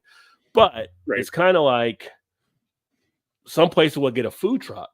So that it'll be outside the premises. But some states like New Jersey, you can't even have a food truck. You only do it a certain amount of time during the course of the year. And it's just like, I go back and I look at this thing like with Phil Murphy, who's their governor. Maybe the beer is getting to me a little bit. When we were doing the COVID shots, right? He was trying to get people to do a COVID shot.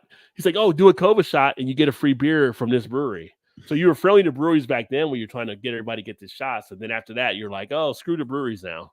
It's like, how do you not have the people get the food to... Anybody would tell you, anybody in the medical profession, I'm sure would tell you that if you're drinking, having food is going to be helpful to absorb the alcohol. Sure. And that's actually quite a brilliant idea. Get a COVID shot and get a free beer. That's a brilliant idea. Yeah. Like, I mean, that's never going to fly up here in Canada, but it's still a brilliant idea regardless. Mm-hmm. Yeah. I mean, because it was a matter of trying to get people motivated for it, but it's just like, the beer industry, I mean, depending on what state you're in, the road is an uphill road for a lot of places. So, for sure. So interesting thing. Researchers say they discovered the first evidence of social beer consumption in the ancient Middle East after finding remains of cereal grains used to produce alcohol in a 7,000-year-old town. So that would take us back to the 5,000 BC, which when I saw this story, I don't know where this happened. But how did it go from BC to just BCE now? I'm like, what the hell is this BCE? And they're for the what is it? The not the Christian, the non-Christian type begins with an S. I'm trying to think of the word. Secular. Like secular people. Like I'm secular. I'm not like the whole religious thing. I never said BCE. I still say BC or AD. So it's like now we got what the hell has happened to our world? We got to keep coming up with these different acronyms for stuff. Oh dear. So I guess like before Christ era or something. What was just wrong before Christ? Just like everybody knew what it was. Yeah. Neil deGrasse Tyson isn't upset by it, so why should anybody else be? That's like the smartest dude in the world right now. Right, exactly. It's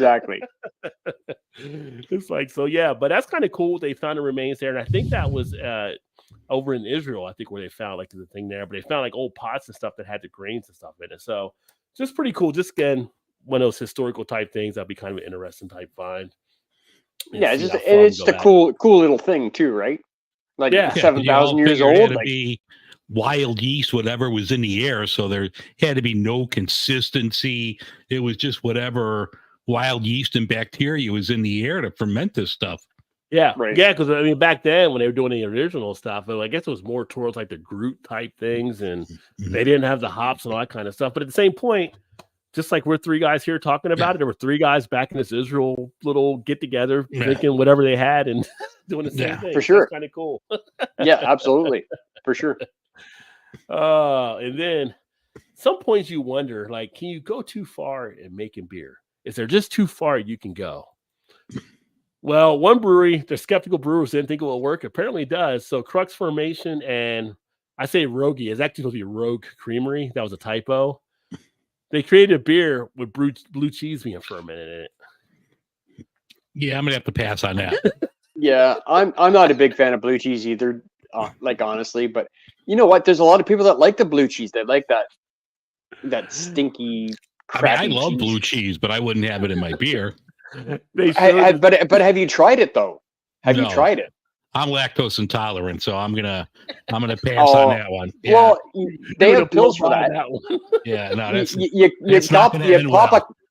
pop a couple of those lactose pills, and don't get me wrong, I understand stomach problems. Believe me, pop a couple of those lactose pills and maybe just try a little bit of it. You might like it. Playing Russian roulette with my ass. I'm not gonna do it. No, I'm gonna. Yeah. I understand you 100%. Honest to God, I honestly do. I mean, if you got the blue cheese, the wings are next, I guess. So, and going back to that, Rod, like like when you go into a brewery, like you want to eat, like whether it be like some wings or some nachos or just something to snack on while you're having a beer, and it's just it's so weird that a lot of these places don't do anything basically. Well, they just can't. Cause like, I think with New Jersey, they can't have food. They might be able to have like special events like 4 or 5 times. I can't remember what the rule was, but they're limited. They can't have like an event there, but only like maybe 6 times a year. Like they can't have like, oh, we're going to have Rock of Ages here tonight. We're going to have bands playing. They can only do that a certain amount of times, and then they're limited. So it's a real big hole. Now keep in mind, I grew up in New Jersey. New Jersey is a big, and Dave probably knows from Illinois, same way, like a big union state.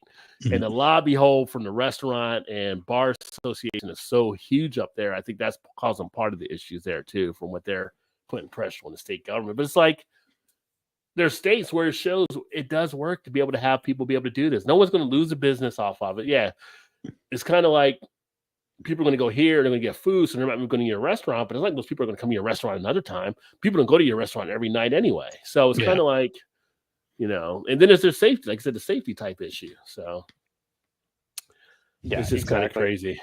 But you talk about one of the cool things to do to get a free beer. I don't think we have Sam. I don't think we have Sam in the comments. I don't think Sam is here yet. So over in Australia, Kiwi Brewery creates first vending machine that lets users pay for their beer by slaying the guitar. Literally, they have a guitar set up, and it follows your fingerprint stuff on the guitar.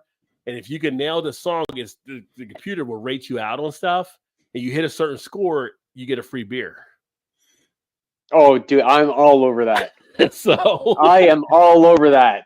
that is one of the coolest, like next level from Guitar Hero that every brewery is just looking to implement right there. Yeah. That is awesome. Yeah, for sure. Absolutely. So yeah, next time I get You probably Sam, only got to win it once, because after the third or fourth time, you're just going to be floppy. Yeah, you're right. Absolutely right. But that's kind of a cool idea. You go in there, if you could do the guitar and master it enough, then you get like a free beer, which I think that's kind of a fun way to kind of do it. And because if you're there and you're enjoying stuff, you're there laughing and watching people that can't play guitar either trying to do it too. So it has a whole entertainment value along with it. So great idea on their part.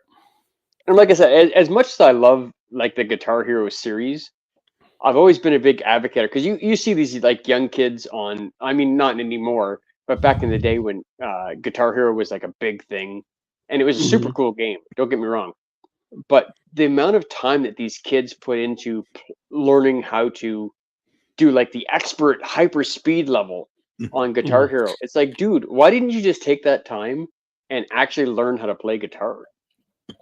Because you'd probably be just as good, but actually playing an instrument. Yeah, I think it was just a fun component of it all for them. Oh, I just cracked this one open, by the way.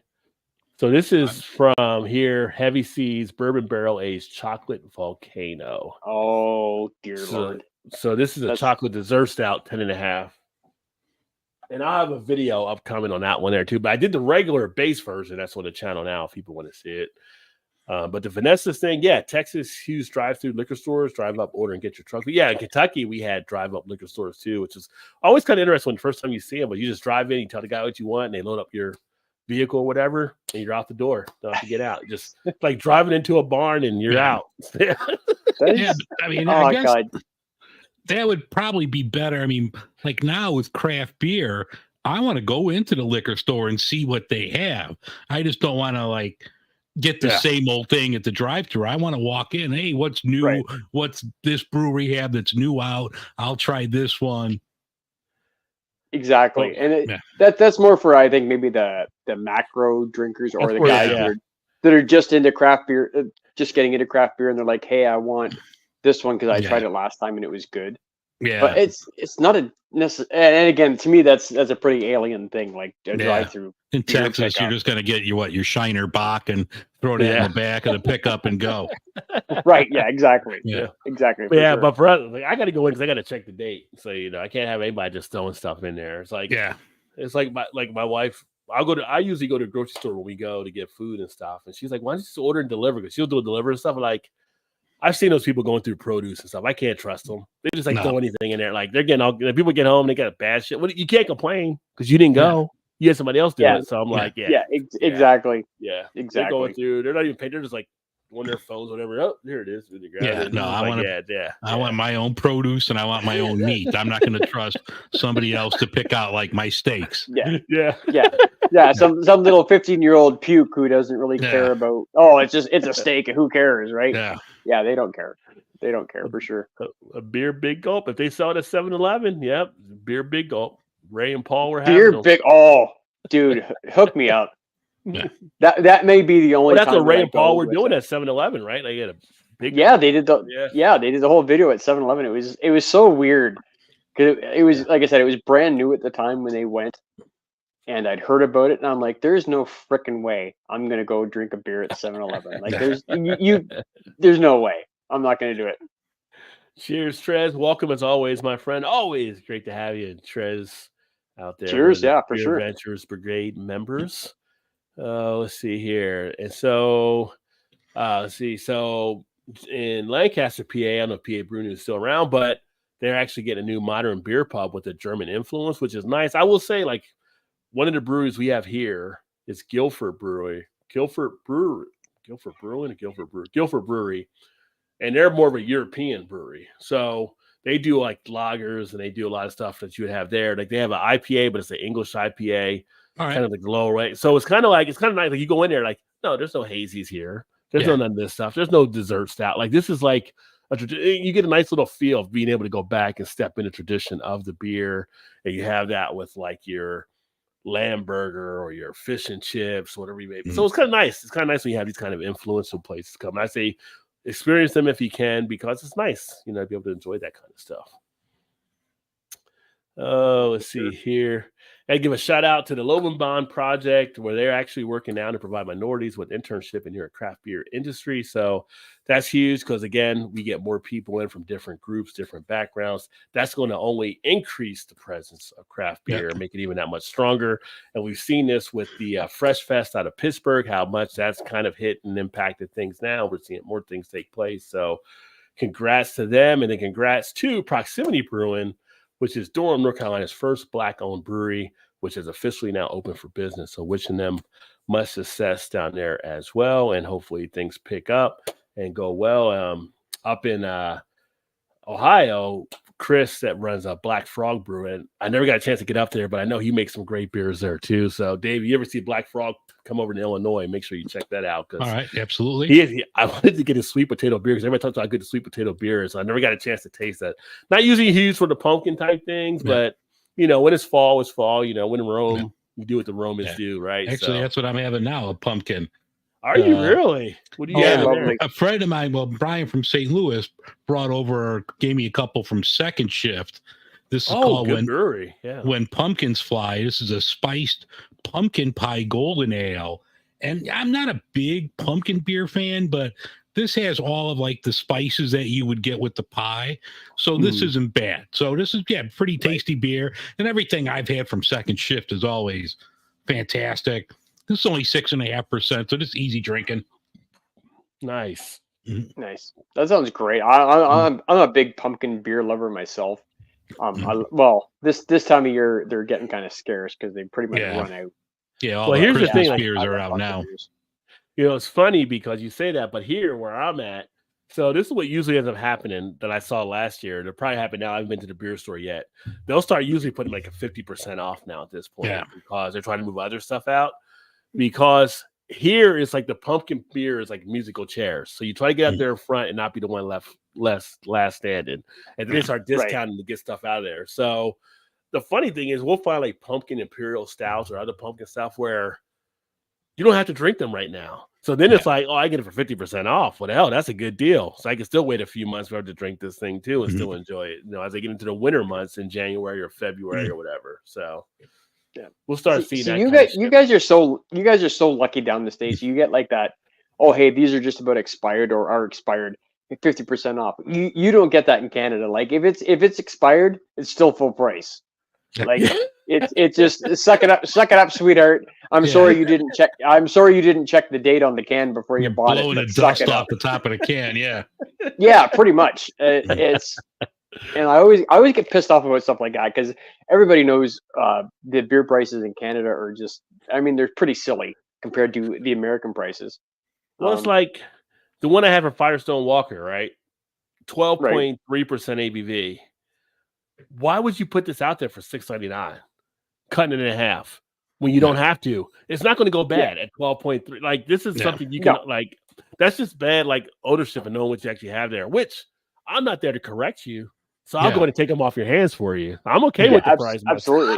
If the grocery store manager doesn't know better, hey, that's on you. That's on you. Yeah. If I go to the grocery store and you put in the build your own 6-pack, a bunch of the hop slams, and instead of $18.99, I can get them for $9.99. That's on you. That's not my fault. For sure. Which we still have around. Yeah. Like I said, I watch a lot of reviews, like Rod and Brian and guys like that, and they're like, "Oh, I pick up this 6-pack for $9.99." I'm like, $9.99? Like, are you kidding me? Like, I cannot get a 6-pack for $9.99. Are you kidding me? Like, I'm paying like $18 for a 6-pack up here. And that's on a good day kind of thing. It's like, holy crap. Even with the Canadian to US conversion, like you guys are just you guys are taking it. Yeah, you're getting bent over with your beer prices. Oh, absolutely. Like we're getting bent over pretty hard actually. For sure. I'm not staying at Bill Cosby's house again, I'll tell you that. But speaking of beers out, if you're not aware of it, this week Lagunitas released the Willowtide Stouts out in the marketplace. Phenomenal. Yeah, so if you're looking for that, now's the time to look because they will fly off the shelves. That's always a good one for the price. And another one that kind of flies under the radar and it's got a good price point, Brooklyn, they put out one with 4 roses that it's not as heavy as some of the other ones, but it's a really good beer. And I think it's like $15 a 6-pack, or maybe it's a 4-pack, but it's well worth it. That one's really good too. Yeah, I'm thinking it's a 6. I think here it might have been $12.99 a 6 or $13.99. Okay. It was like a crazy low price for what it should be for that, but it's like, yeah, I'm all for it, you know. Yeah, but no, I can barely get a 4-pack for $15. Okay, yeah. Jesus. Oh, let me see here. Another thing I saw that was kind of interesting. So Diego, if you've been following them recently, of course, they're a big purchaser of a lot of different breweries. They've been like releasing some of their breweries back, but now they're actually going to be building a new brewery out in Ireland. So I guess they're not fully getting out of the beer game, but they're maybe cutting some stuff here or there. But over in Iowa, they're going to be launching a new brewery. So it'll be kind of interesting to see what they're actually doing there. But Diego is one of those groups that they got a lot of their hands into a lot of stuff taking place in the beer world. For Vanessa, Connecticut, Black Pond Brews releases their Connecticut Uncommon in collaboration with the Anchor San Francisco Co-op. So for those of you not familiar, which first Christmas in however many years you were drinking Anchor, you don't have an Anchor Christmas ale, right? So because they were making them for like, 49, 50 years, whatever the number was. But the co-op is trying to take over and bring them back. They teamed up with the Connecticut Black Pond to do a Connecticut Uncommon, which is going to be available here. And hopefully they do relaunch it. And next year, maybe we'll have Anchor Christmas beer back again. I know a lot of people like to look forward to that. I had at this bar in Chicago the other night, Monday night, they had magnums when they used to put the Anchor on big magnums. Yeah. And they had like 7 or 8 different years. So we had, I think it was the 2016 just the other night, and it was phenomenal. Yeah. It was nice to be able to get those beers. Yeah, this was 2017 we had. And it's still held up that long. That's awesome. Held up. I mean, the carbonation was perfect. It just was phenomenal. Because she was like, oh, yeah, we've got all those down below. We're like, oh, really? Can you grab one of those, please? Yeah. Let's crack that baby open. Yeah. Last week, and Dave, we'll talk about here in a second. I had Joe on from Go Brewing, and I think you're going to be working with getting Joe on to do some stuff too. I know you had Joe before. Are you doing something else with him? Yeah, I'm going to go. I'm going to talk to him on Monday. Okay. And I'm going to put that out like the first of the year for dry January. And like, it'd be kind of like a different interview than the ones like that we had with them. Just want to talk about like the different beers they have, what kind of tips he might have for dry January, and talk more about the tap room that they have. Yeah. So great stuff. If you haven't seen, for those of you watching the interview I did with Joe from Go Brewing, fantastic thing, and talking about the opportunities in non-alcoholic brewing. And the reason I mention that is because we're seeing more and more breweries kind of head into that area now. And it seems like they're going to be kind of one of the ones out there kind of in the forefront. But now one of the things I saw, like Alaskan Airlines, they're partnering with Best Day Brewing to have non-alcoholic in-flight brews. Like I've never seen non-alcoholic beer really on a plane, like to kind of think about it. Now you can get like a, tomato juice or orange juice, but they're going to actually start serving non-alcoholic for the Alaskan Airline. One brewery you probably would never thought be going non-alcoholic, AleSmith. They're going non-alcoholic with the lineup. But they're new, or Speedway. They're doing a non-alcoholic Speedway. Another one you may have not think of going non-alcoholic, Sierra Nevada. They're going to their first ever non-alcoholic brew. So there's a lot of things being released, not just with these two major companies, but other ones that are kind of getting onto that. So it'll be interesting going into next year. There's definitely a trend out there where non-alcoholic is a play for a lot of people, and it makes sense, so keep an eye out for that. If you're thinking of maybe trying those out, I can tell you the ones I had from Go Brewing, I enjoyed. I know, Dave, you really enjoyed the sour you said that you had. I got a few more. I'll have the reviews of them upcoming soon. This week, speaking of reviews, I didn't release any reviews this week because I had a computer issue. I posted on the community tab. I basically had to reset my whole PC. Oh, which actually was a good thing or a bad thing. So I got a lot of the old shit off of the computer, but then I had to go back and install all the shit that I wanted to get on the computer, right? So that's the pain in the butt part. But now I'm going to be coming back next week with a lineup. Maybe this weekend I'll start it, but it'll be Brauerei St. Bernardus. I'm bringing out the beer lineups I've done from their beers, which will probably at the end have me doing their Christmas ale, because I do have their big bottle of Christmas ale that I want to do. So I'm going to be releasing those through the next week and some other good things there. So make sure to stay tuned for that. But yeah, the non-alcoholic brews are definitely making a play, and I'll have the Go Brewing non-alcoholic brews coming up. I might do those for Dry January when I release those. Actually, now you mentioned that, Dave. I might have that first week of January talking about those. But I will have upcoming this weekend I'm working on for those of you watching, because a lot of people seem to tune in and like the 10 beer styles for Thanksgiving. I'll be doing this weekend, and to get it up as soon as I can, the 10 beer styles for Christmas. So I'll have that upcoming as well, and I'll actually provide some beers you might want to try for those different styles too. So stay tuned for that. So, guys, I'm going to tap out because I need to get a heating pad on this thing right now. Oh yeah, so, you're back and everything. Yeah, definitely. But, well, it's great having you on. Yeah, thanks, Shane, Rod J. Always nice to talk to you. Great to meet you, Dave. Yeah, absolutely. Yeah. We'll talk Make to you sure guys to check out Dave on Beer Front, everybody. So yeah. All right, guys. You have a good rest of your night. You too, man. All right, cheers, Dave. Take care, buddy. All right, bye. Let's see here. So Bud Light, because we haven't talked about Bud Light in a while. The whole Bud Light fiasco. Well, yeah, that's still around though. Yeah. Can you look in your heart to forgive? That's the question, right? Because apparently Kid Rock told Tucker Carlson his Bud Light boycott is over. He's back to enjoying Bud Light. So if he's shooting up Bud Light cans from months ago, he's back to it. Can you go back to it? It's one of those things that's I think for some people it was a what you would call like a knee-jerk reaction. Like it's like, oh, I totally disagree with this. I'm gonna, especially guys like Kid Rock or other big celebrities or people who are famous. They're like, oh, I'm vehemently against this, and I'm gonna, like I said, Kid Rock shooting up the Bud Light cases and stuff like that, and then realizing that but that was his beer beforehand.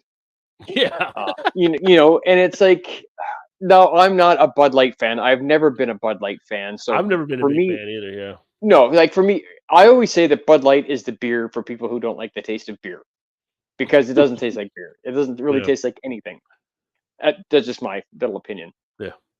But yeah, and you're starting to see a couple of the guys that used to drink Bud Light all the time are like, well, that was my go-to, and whatever your go-to is. I mean, like guys like me and Rod J and all the other guys were more into like the craft stuff. But if drinking a macro makes you happy, hey, do you? be you. That's exactly it. And some of the guys that were diehard Bud Light drinkers, especially like I want to, and I don't want to be stereotypical, and I'm really trying not to, and I don't mean it to be that way.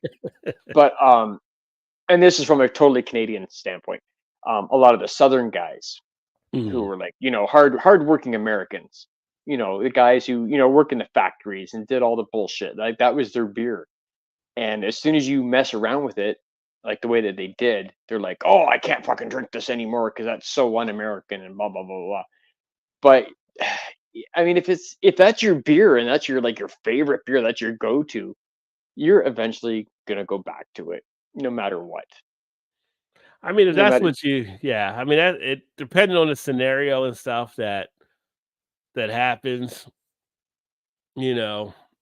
almost like, if there are people out there that did it and they're waiting for a pass, how can I get back to it? Well, there's like, okay, well, you were mad when Kid Rock did it, but then Kid Rock said, you know what, I'm going back to drinking it. Are you going to go back to drinking it now? Because you're like, oh, well, right. Maybe it's all past now, whatever, And that, and some of that might be like, if you're a big Kid Rock fan, which I am not, by the way, you might be like, oh, Kid Rock's not drinking Bud Light, so I'm not going to drink Bud Light. And that happens absolutely in society, because there's you have that thing where you basically try and emulate your idols or whatever the hell it happens to be. And now that he's drinking Bud Light again, has publicly come out and said, I'm drinking Bud Light again, a lot of those guys would be like, oh, okay, well, if Kid Rock's drinking it, I will drink it. But I can't stand Kid Rock, just so you know. I A couple of years ago, my entire family, like my wife, my sister-in-law, brother-in-law, actually both brother-in-laws, both sister-in-laws, um, went to this concert where it was like a Kid Rock concert, and I think there was some guy named Brantley Gilbert. I think that was the guy that opened for him. He was terrible too. Anyway, and I said, I do not want to go to this concert, and they're like, well, we already bought you the ticket, so you have to pay us for it. I'm like, I don't want to go. I don't got to pay, but I didn't say I wanted to go to first. No, and here's the one major thing that bugs me about Kid Rock. Okay, in most of his songs, he has to say that, I'm Kid Rock. Like, you know what, motherfucker? I just paid $100 to come and see your concert. I know who you are. You don't have to tell me. Or I just paid $25 or $30 for your CD. I know who you are. You don't have to tell me in every single song that you're Kid Rock. And it drives me, and that's the one thing that always driven me nuts about that man. Like, it's every song it seems to be like, he drops like, hey, it's Kid Rock, blah blah blah. Like, I know who you are. Stop. Just wear that'd be like tag. Wear a name tag makes it a lot easier. You don't have to worry about like that name tag on. Yeah. Yeah, like can you imagine if you did a beer review, Rod J, and you'd be like, you start off like, hey everybody, it's me, Rod J, and I'm drinking this beer. Oh, by the way, I'm Rod J. And so this smells like I'm getting a nice hoppy presence for it. Oh, by the way, I'm Rod J. And I'm gonna sit here and have a little sip. You know what? It's got a nice malty presence. It's a little bit hoppy. And in case you didn't know, I'm Rod J. And that to me, that's how annoying Kid Rock is. I may do a video like that just because it sounds so you should. It's freaking, and it's just like I said, when I'm paying $150 for a ticket to go see a Kid Rock concert, which I didn't want to go to, I know who you are. You do not have to tell me who you are in every single goddamn song that you sing. Right. And what was that one famous song he did? It was like Bong with a Thong, Orangutan, Biggie Titties. Like, I don't know, whatever the hell he said. I don't know. That's when he had Joe before Joe died. Yeah. I would say a little person, but it's like it was like Joe the Midget, but everybody says they can't say a little person now. But I don't think Joe called himself. I think it was Joe the Midget when he did it. So I'm kind of like, right? I don't know. Yeah. Again, getting back to what people are using nowadays for words, it's just like I don't know, like Yeah, I know. Yeah. Like I said, when I went to that concert, like I said, there was the Brantley Gilbert guy. Yeah. Who was like a outlaw kind of country kind of guy. I'd never heard of him before I went and saw the concert. He was the opening act, and I wasn't impressed with him. And then Kid Rock came on, and I'm like I don't want to listen to this guy. Like, I don't want to be here. Like, you are. I know who you are already. Yeah. Right. Like I like literally, I'm sitting there with my big can of Bud Light Orange, which is what I had at the concert. Which is actually not too bad. In all fairness, I don't even know if we have Bud Light Orange here. We have Bud Light Lime. I don't know if we had the orange. Well, at the concert they had the orange, and I was like, you know what? I'll try it, whatever. And this is before the big Bud Light controversy. I'm like, I'll try that, and it was actually not bad. I didn't mind it. I actually had a couple of them at that concert, but I'm just sitting there drinking on my Bud Light Orange, going, God, this sucks. I'd rather be anywhere but here. Because I just don't like. I'm not saying you got Bud Light Rita, maybe. Right.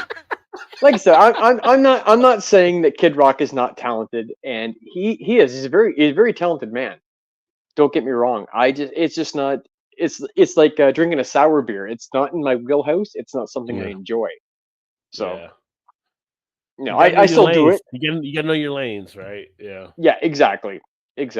Now, over the past couple of years, I mean, I've kind of starting to very slowly come around to sour beers. There's a couple that I enjoyed. There's a couple that I still don't. But well, it's like I know people that first time they had barley wine, it was like no way. And then like 5 years later, they love barley wine, right? So it's a matter of time.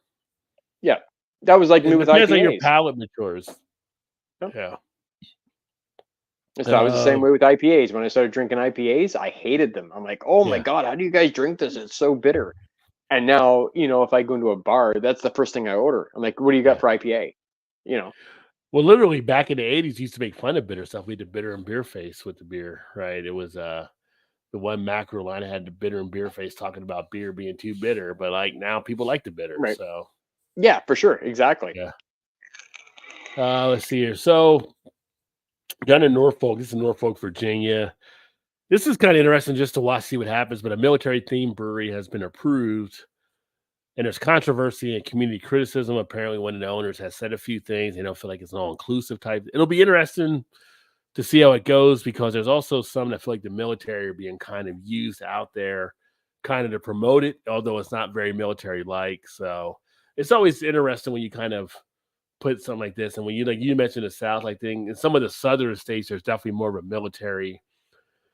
It's not that the North is less, but I think you see it more in the South. So some people Right. feel like, are you trying to just build something off of the military? Where I think the guy that's actually the head person for here actually was former military, but as he's trying to explain, now it's going to have this or that. But one of the other people that put some stuff out there, like on Twitter, like everybody, like people put out. I love when people put stuff on Twitter, and they're like, "Oh, I just go ahead and delete it." Like, no, it doesn't work that way. I say Twitter, but X nowadays. Right. Whatever. Yeah. Once it's out there, somebody catches it, it's there forever. Like you just Right. like that's why you're supposed to do the 10-second rule. You type something, think 10 seconds before you actually hit the enter before you post it, just to make sure Right. you would have posted out Well, there. But I don't quite understand what's the because I'm not familiar with this particular topic. Like, what's the controversy around the military themed brewery? one of the guys, I guess, one of the part of the group or whatever, I think was saying stuff about anti like LGBT or some other type issues where it wasn't as I want to say diverse or inclusive as it should be coming into the area. Norfolk is a very military based city. And Sure. so there's Yeah. also a feeling for some of the people there that they're trying to pawn military to get people to go to the brewery. So it's not like it's something of a military type thing as much as it's being put out there. So they had like a vote. It was like 6-1 on the vote, but there are people in the community that were kind of not for this brewery actually coming in because of some of the things they had saw. Right. It's the mixed bag you get here in the States. You get a lot of mixed type stuff, and it's kind of like anytime you get the military involved, it's always going to be something. It's like here, like in our sporting events, they had the planes fly over some of the games and all that kind of stuff, and they'll play the anthem. Well, it wasn't until like 2005, I think, or 2006, they started playing the anthem at the sporting events. It was kind of Right. following 9/11. Okay. Before that, Yeah. if they did it, it was like the teams would stay in the locker rooms, or they would kind of do like it wasn't even really played that much. And then the NFL got a bunch of money to be able to do that at the games. So then from that point forward, it became like, are we kind of buying military allegiance, I guess you could say, from people across? So it's kind of been like a counter military type thing versus the pro, and it just kind of set up this thing. So this brewery kind of falls along those lines. Is it really a military type thing, or are they kind of just trying to get something based off the military and kind of using them as a pawn for this situation? So it's interesting to see, like I say, because Norfolk is that kind of military community. There was another one that ran into some issues, and like Florida said, well, bring your brewery down here, we'll go ahead and support it down here type thing too. So it's just whenever you have that in there, it's always an interesting take on it. But I think most of like, we're like, I think most Americans are pro military as far as support and all that kind of stuff and everything like that. Sure. Because obviously, I don't want to go fight a war. So I'm always happy. I don't say happy. I'm always gratified when other people decide they want to go into the military to do that. So I don't have to do that. Like I don't want it to be like Israel where everybody has to go in like age 18 into the military. You know what I mean? Right. So you have people that can voluntarily do that. So I'm always gratified when they actually do that. So it's just an interesting thing, and we'll see what ends up happening. But in the end, it might just all blow over. But then, maybe they might be like, oh, we got protests out here. You look on there, it's like 5 people. Like, that's not really a protest. Like, yeah, it was only 5 people. Yeah, absolutely. Yeah, absolutely. So it's like, we'll see. But it's just kind of one of those things to kind of keep an eye on and kind of see how it goes. Yeah, and it's funny because like if there was a military themed bar up here that was like very military, and it's not as prevalent obviously in Canada as it is in the U.S. Mm-hmm. I'd be keen to go there. I mean, I'm always a big advocate for military because I mean you got all these men and women that a lot of them put their lives on the line for the protection of your country, and that's Right. basically what they're doing. So I would have no problem going into a military themed brewery, especially if they were supporting like the military, like, hey, all military personnel get 50% off of their beer, which they Yeah. deserve, as far as I'm concerned. You know Yeah. what? You're doing a lot of work, even if you're not on the front lines or you've never seen action, overseas or anything like that. You're always prepared to do it, and Yeah. um, like I said, especially for the American military, like you guys are second to none as far as military goes. Uh, in the world, and everybody in the world absolutely knows that. Whereas Canada, we have our one plane and our two canoes, which we call battleships. And Right. we go and like, hey, we're gonna send some doctors over and help you guys out, because Yeah. Canada's pretty fucking useless as far as military goes. That's just my opinion, of course. Um, but yeah, I would totally be down with a military Yeah. themed brewery, and I would go and support that brewery, like whether it be even it was just across the border in Niagara Falls, New York. Say I would go over there just especially Yeah. if they had a thing where, hey, every beer 5 cents goes to Yeah. the VA or whatever. Yeah. I'd go for that, because I have more than enough respect for any military personnel, whatever, doesn't even matter what country they come from. Like, you guys are putting your lives on the line every single day, basically. Yeah. And I think that's what with Norfolk and the community down there is kind of like, when you're in that, foxhole, that person's watching your back. And like whoever that person is, you don't care as long as they watch your back, right? So they don't Right, want somebody coming in where they're going to discriminate against any type of people, because in war it doesn't matter what that person is as long as you guys are watching each other's back. right. So I think some of that was part of it. Some comments that have been put out there by one of the Well, co-owners or founders, and that's where kind of raised some issue there. So, and then again, the other part was the whole: are you just trying to make money off of military when you're not really military type thing? So, it's interesting. yeah. Well, and that's the tricky part too, right? Like, if you have, like you said, like a military themed brewery, like, are you just using like the military as like a, hey, come in because we're like, oh, and again, I'm Yeah. I'm going strictly by like a Canadian view of an American viewpoint. Hmm. Because the Americans are very big on their military and very proud of their country and stuff like that. Um, so, and a lot of guys would go into this brewery going, oh, it's supporting the military, yeah, go USA. But if it's not, if the United States military isn't reaping even just a small portion of the benefits of it, and it's just all going in the owners' pockets, and they're like, hey, we're going to do this angle because we're going to make a lot of money off you guys thinking we're military, you know, Yeah. then that's a completely different story. Yeah. Yeah. And so that could be, a part of it. So we'll see what happens with it. And like I said, there's stuff that some of these breweries will do, and they'll launch beers to support military personnel. And I always share their stuff on the channel as well when I see that Sure, kind of stuff absolutely. happening, because, that's good things to have. Some things, like I said, is the gratitude of them actually serving. So you go to Norfolk, like I said, it's one of the hot military areas in the country. You better Sure. be going all out and type stuff. So it'll be interesting. Um, Almost in Canada. It was actually in northern Maine, but it was heading towards Canada. Tractor Oh, trailer full of beer catches fire, 985. That had to be a weird type situation. So it showed the truck going up the highway and then caught fire. And one of the cars that saw what was happening, trying to get the fire extinguisher, saying the truck's on fire. They pulled over, but the fire started going everywhere. And so right. they tried to get out. They get the people out, the driver, the other driver, all kind of stuff, and they ended up putting it out. But they were like trying to see if the beer was salvageable. I'm like, I'm pretty sure if there was a fire on the truck like that, from what I saw, that beer was Right. re-fermented again. I don't think you would have tried to sell that to anybody. Right. Yeah, for sure. Well, you got to try and preserve that profit margin, right? No matter what, you know. But then I That's thought what about, I like, we usually see trucks when they crash and there's like beer all over the highway. That kind of beer right. people will pick up and take home. Do you take home beer that's been in a fire? I mean, it's still free beer if you can get it, but I don't know if I would want that. Exactly. And that's that's just so funny. I haven't seen that, but I'm gonna look that after the live. I'm gonna look that up. I want to look up that story and see if there's some video or something like that of it. Yeah. And then a couple other ones here. Carlsberg. So I don't know if you heard like some of the stuff we talked about in the past, but Carlsberg, basically, their brewery was in Russia, and Putin pulled the most Suge Knight gangster move anybody could pull. He pretty much took the brewery over for $1, the whole brewery for like $1, and kind of kicked them out of Russia. So the CEO plans to continue hiking beer prices to expand in Asia.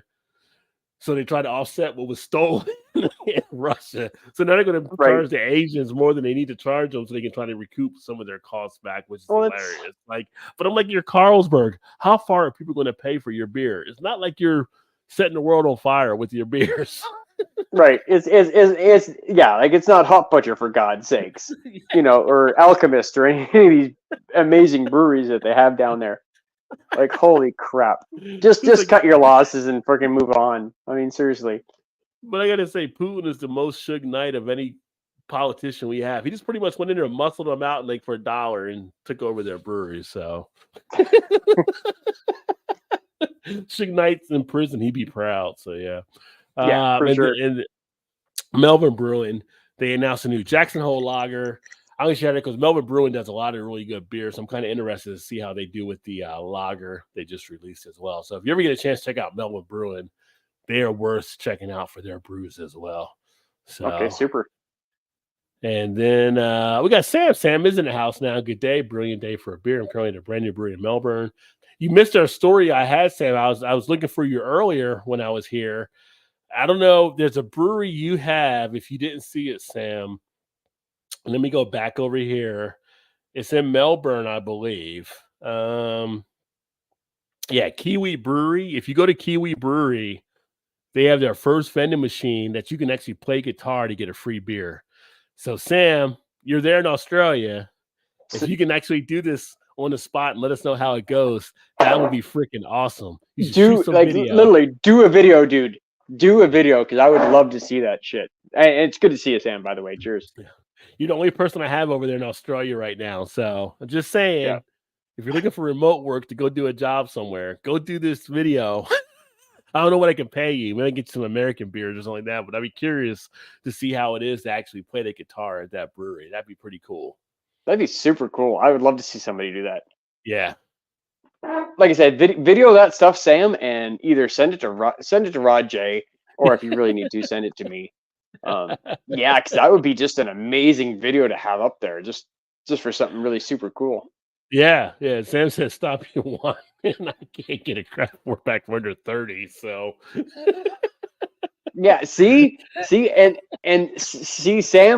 knows my pain, because the Australian and Canadian prices are actually pretty similar.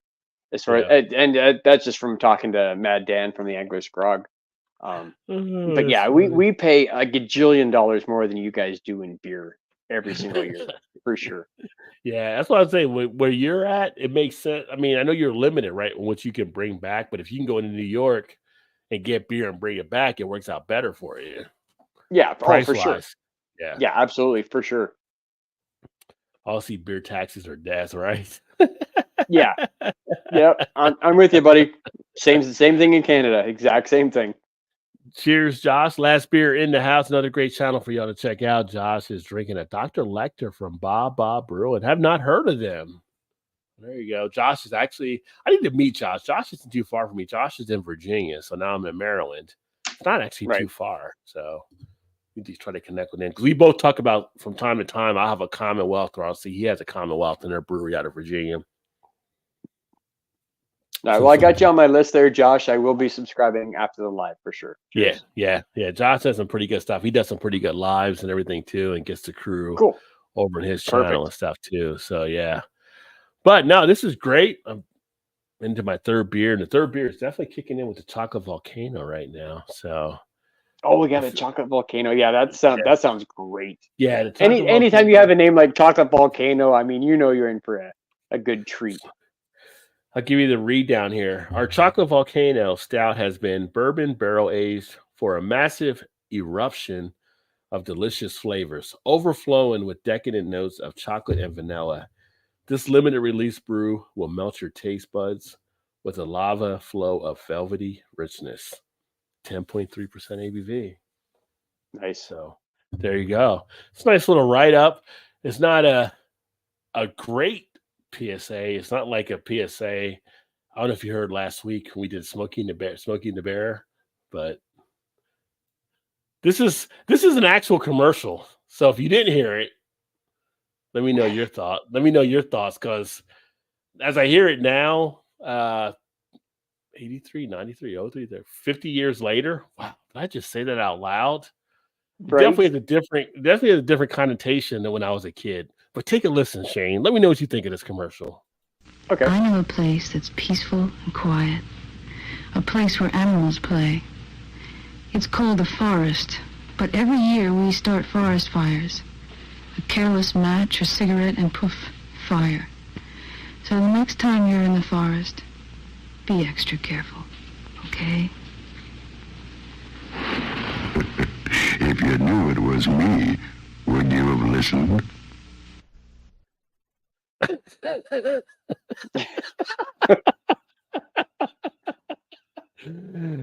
What do you think? Does that sound like a PS? It kind of does, for sure. That was the Smokey and the Bear commercial back in the day. You remember Smokey the Bear? Yep. Forest yep, fires. we have him. Yep.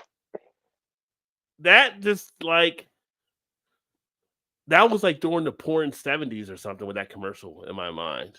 As I hear it now, because I feel like at the end before he talks, he's pulling his sheet over, like laughing, like after they just had sex or something, like right, yeah, like for sure. They had sex, and it's like, here's a great idea. We should do a PSA about spires. And then she does the PSA, and then he laughs.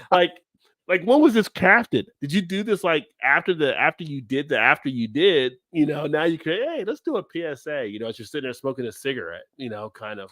And then they're like, okay, we'll record and we'll send it out. Like, yeah, that was just kind of interesting. But that was growing up in the 70s, which I know you know about too. So sure, absolutely, yeah. Hey, thanks for aging me, Rod. Thanks, buddy. Appreciate that. So I don't know if I should be aroused or be worried about fires. I don't know where I'm at right now. I don't know what's happening. Right. Exactly. And maybe that was their thinking when they did that. They're like, hey, because hey, sex sells. Sex sells for sure. That's why I mean, I know we don't have any beer. I don't know what it's like in the States. We don't have any beer commercials up here in Canada anymore. Anymore at all? Like no, like there's no, like just regular Bud Light or anything, or is it just? Yeah, but they're super rare, and they're very regimented on what they can show and what they can say and what they can do. Yeah, because it's not like you can have like some hot chick like, oh look at me, I have this beer in between my bosoms. Oh, don't you want some Bud Light? There's none of that anymore. Like we used to be able to do back in the day. That's for sure. Yeah, I should bring back some of that. We did that for a while, showing some old beer commercials back in the day, and they were like, yeah, definitely more risque than what you have nowadays for sure. Yeah. Like I know, I get a lot of notifications. I honestly don't watch his channel a whole lot, and I feel like such a dick. There's a channel called This Guy's Thoughts. Yeah, that's Jay. I actually connected with Jay Dayton a while back. Yeah. He does a lot of the vintage beer commercials every once in a while. He'll post them up. Yeah. Which are kind of interesting just to see, what it was like. Like I always loved the old Colt 45 commercials with Billy D. Williams. Oh yeah. Yeah. Because I mean, dude, he was like the coolest, smoothest guy like ever. Like, hey, I got a Colt 45. You might not have a better time without a Colt 45, but why take chances? Or whatever his little slogan thing was there for Colt 45. Time, yeah. Which actually, Colt 45 is actually out of I've only tried maybe half a dozen or maybe 8 or 10 malt liquors. But Colt 45 is actually my favorite malt liquor I've tried so far. Really? Yeah. And again, I have to go with my limited Canadian market, right? So, but I don't like Colt 45. It's all right. I thought like I should do a malt liquor series. Like we've done some type of malt liquor stuff before on some of the shows, but we have Colt 45, we have like Schlitz and the Bulls, and we have some other stuff, Mickey's, Big Mouth, and things like that. We have different ones down here, but that would be kind of an interesting twist to do to the channel, just like the malt liquor type stuff. Yeah, just do do an entire week of malt liquors or something, right? I don't know if I don't know if my liver would appreciate that or not, but it is something of an opportunity. There you go.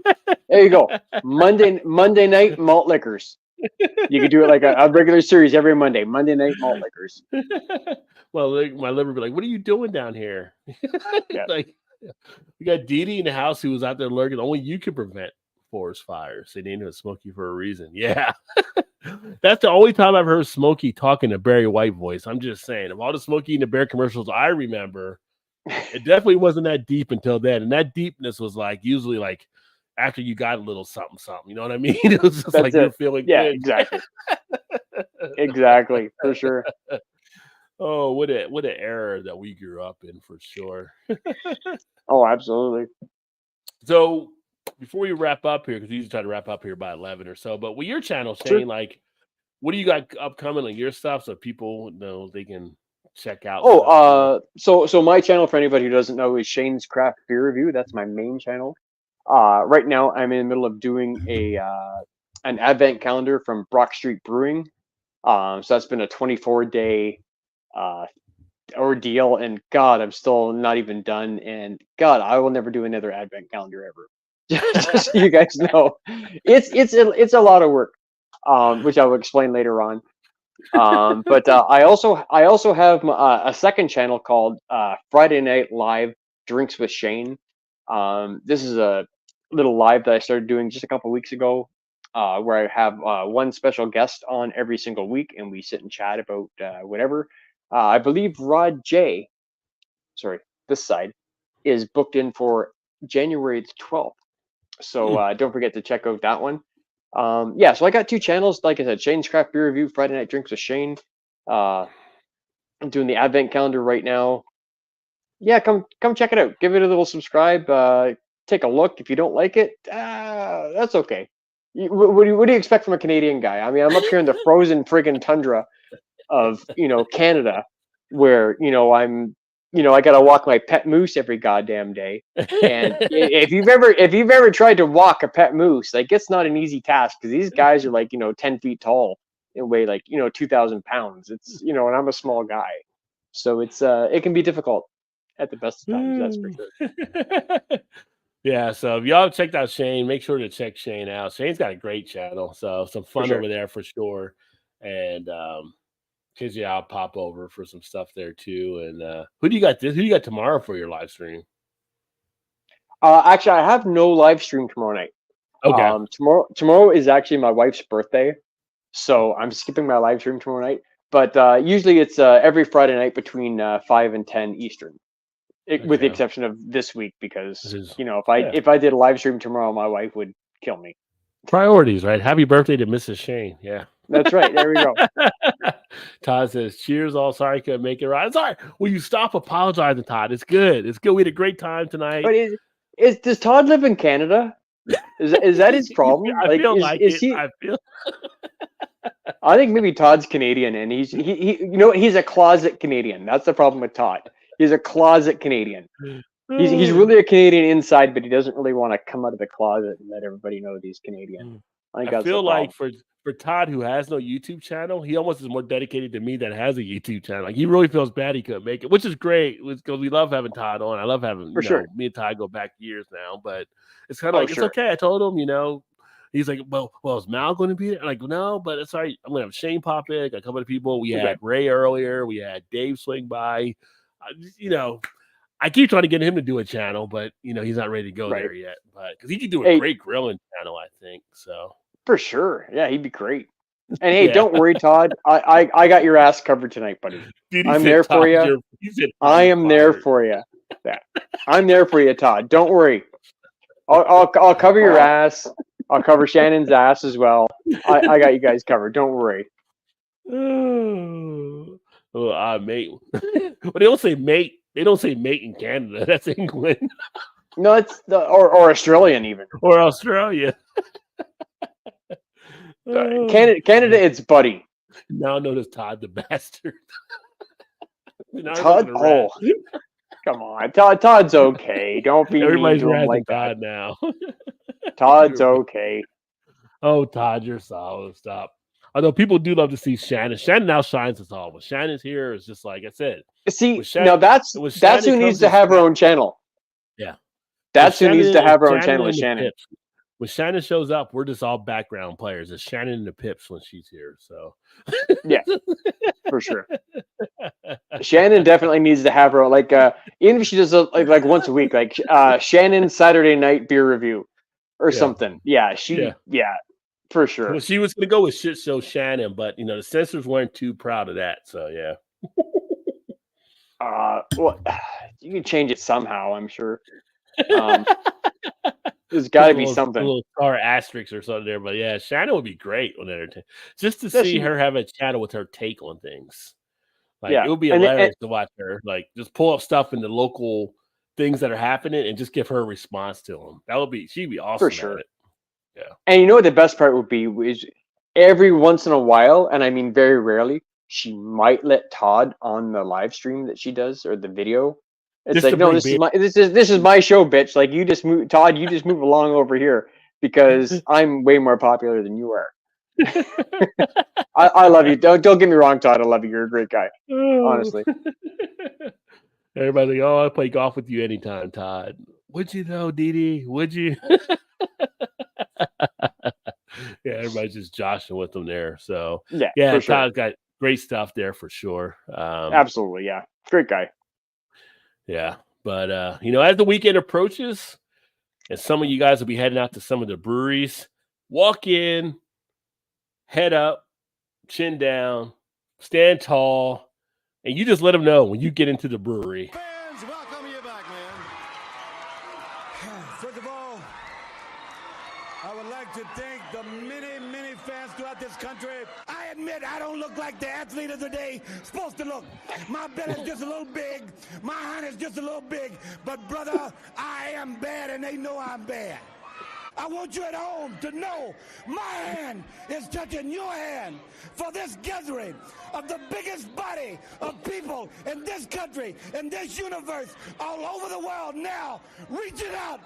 Because the love that was given me, and this time I will repay you now.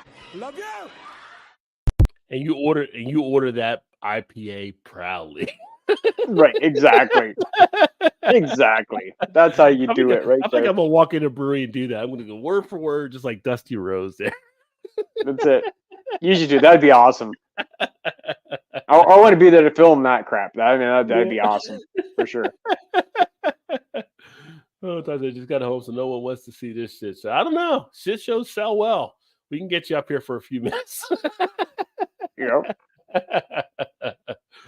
But no, it was great. It was great to have you on, Shane, as well, and great for everybody that tuned in.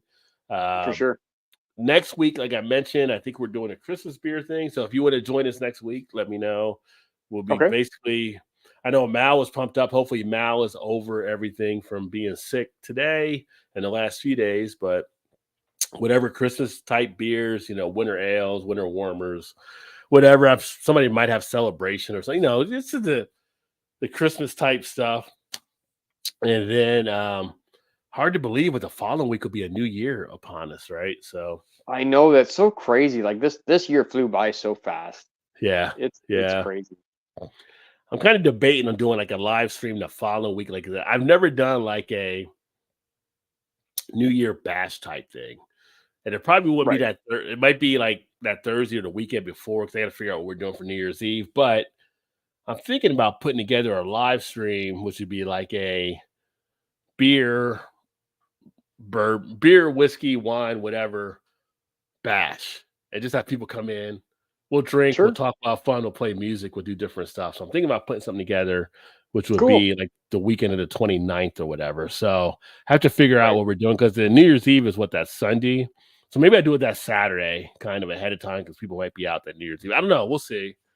But I was kind of kicking I was on the treadmill earlier today thinking like, you know what? I've never done something like that. So let's maybe do something like that and just have like a fun time and just, if people want to hang out and have some drinks and do something. You're right. Nobody does it like Dusty. R.I.P. to Dusty Rose as well. Right. Oh, we got Malkin in the house. Cheers. Ooh, hey, Josh. How are you, buddy? Cheers. It was the American dream. You are right. Thanks for holding it down, Shane. Todd says, yeah. I do the best I can. I'm not as good as you, Todd. I mean, I'm not on this channel obviously as much as I probably should be, but I hope I did a decent job and did you proud, buddy, for sure.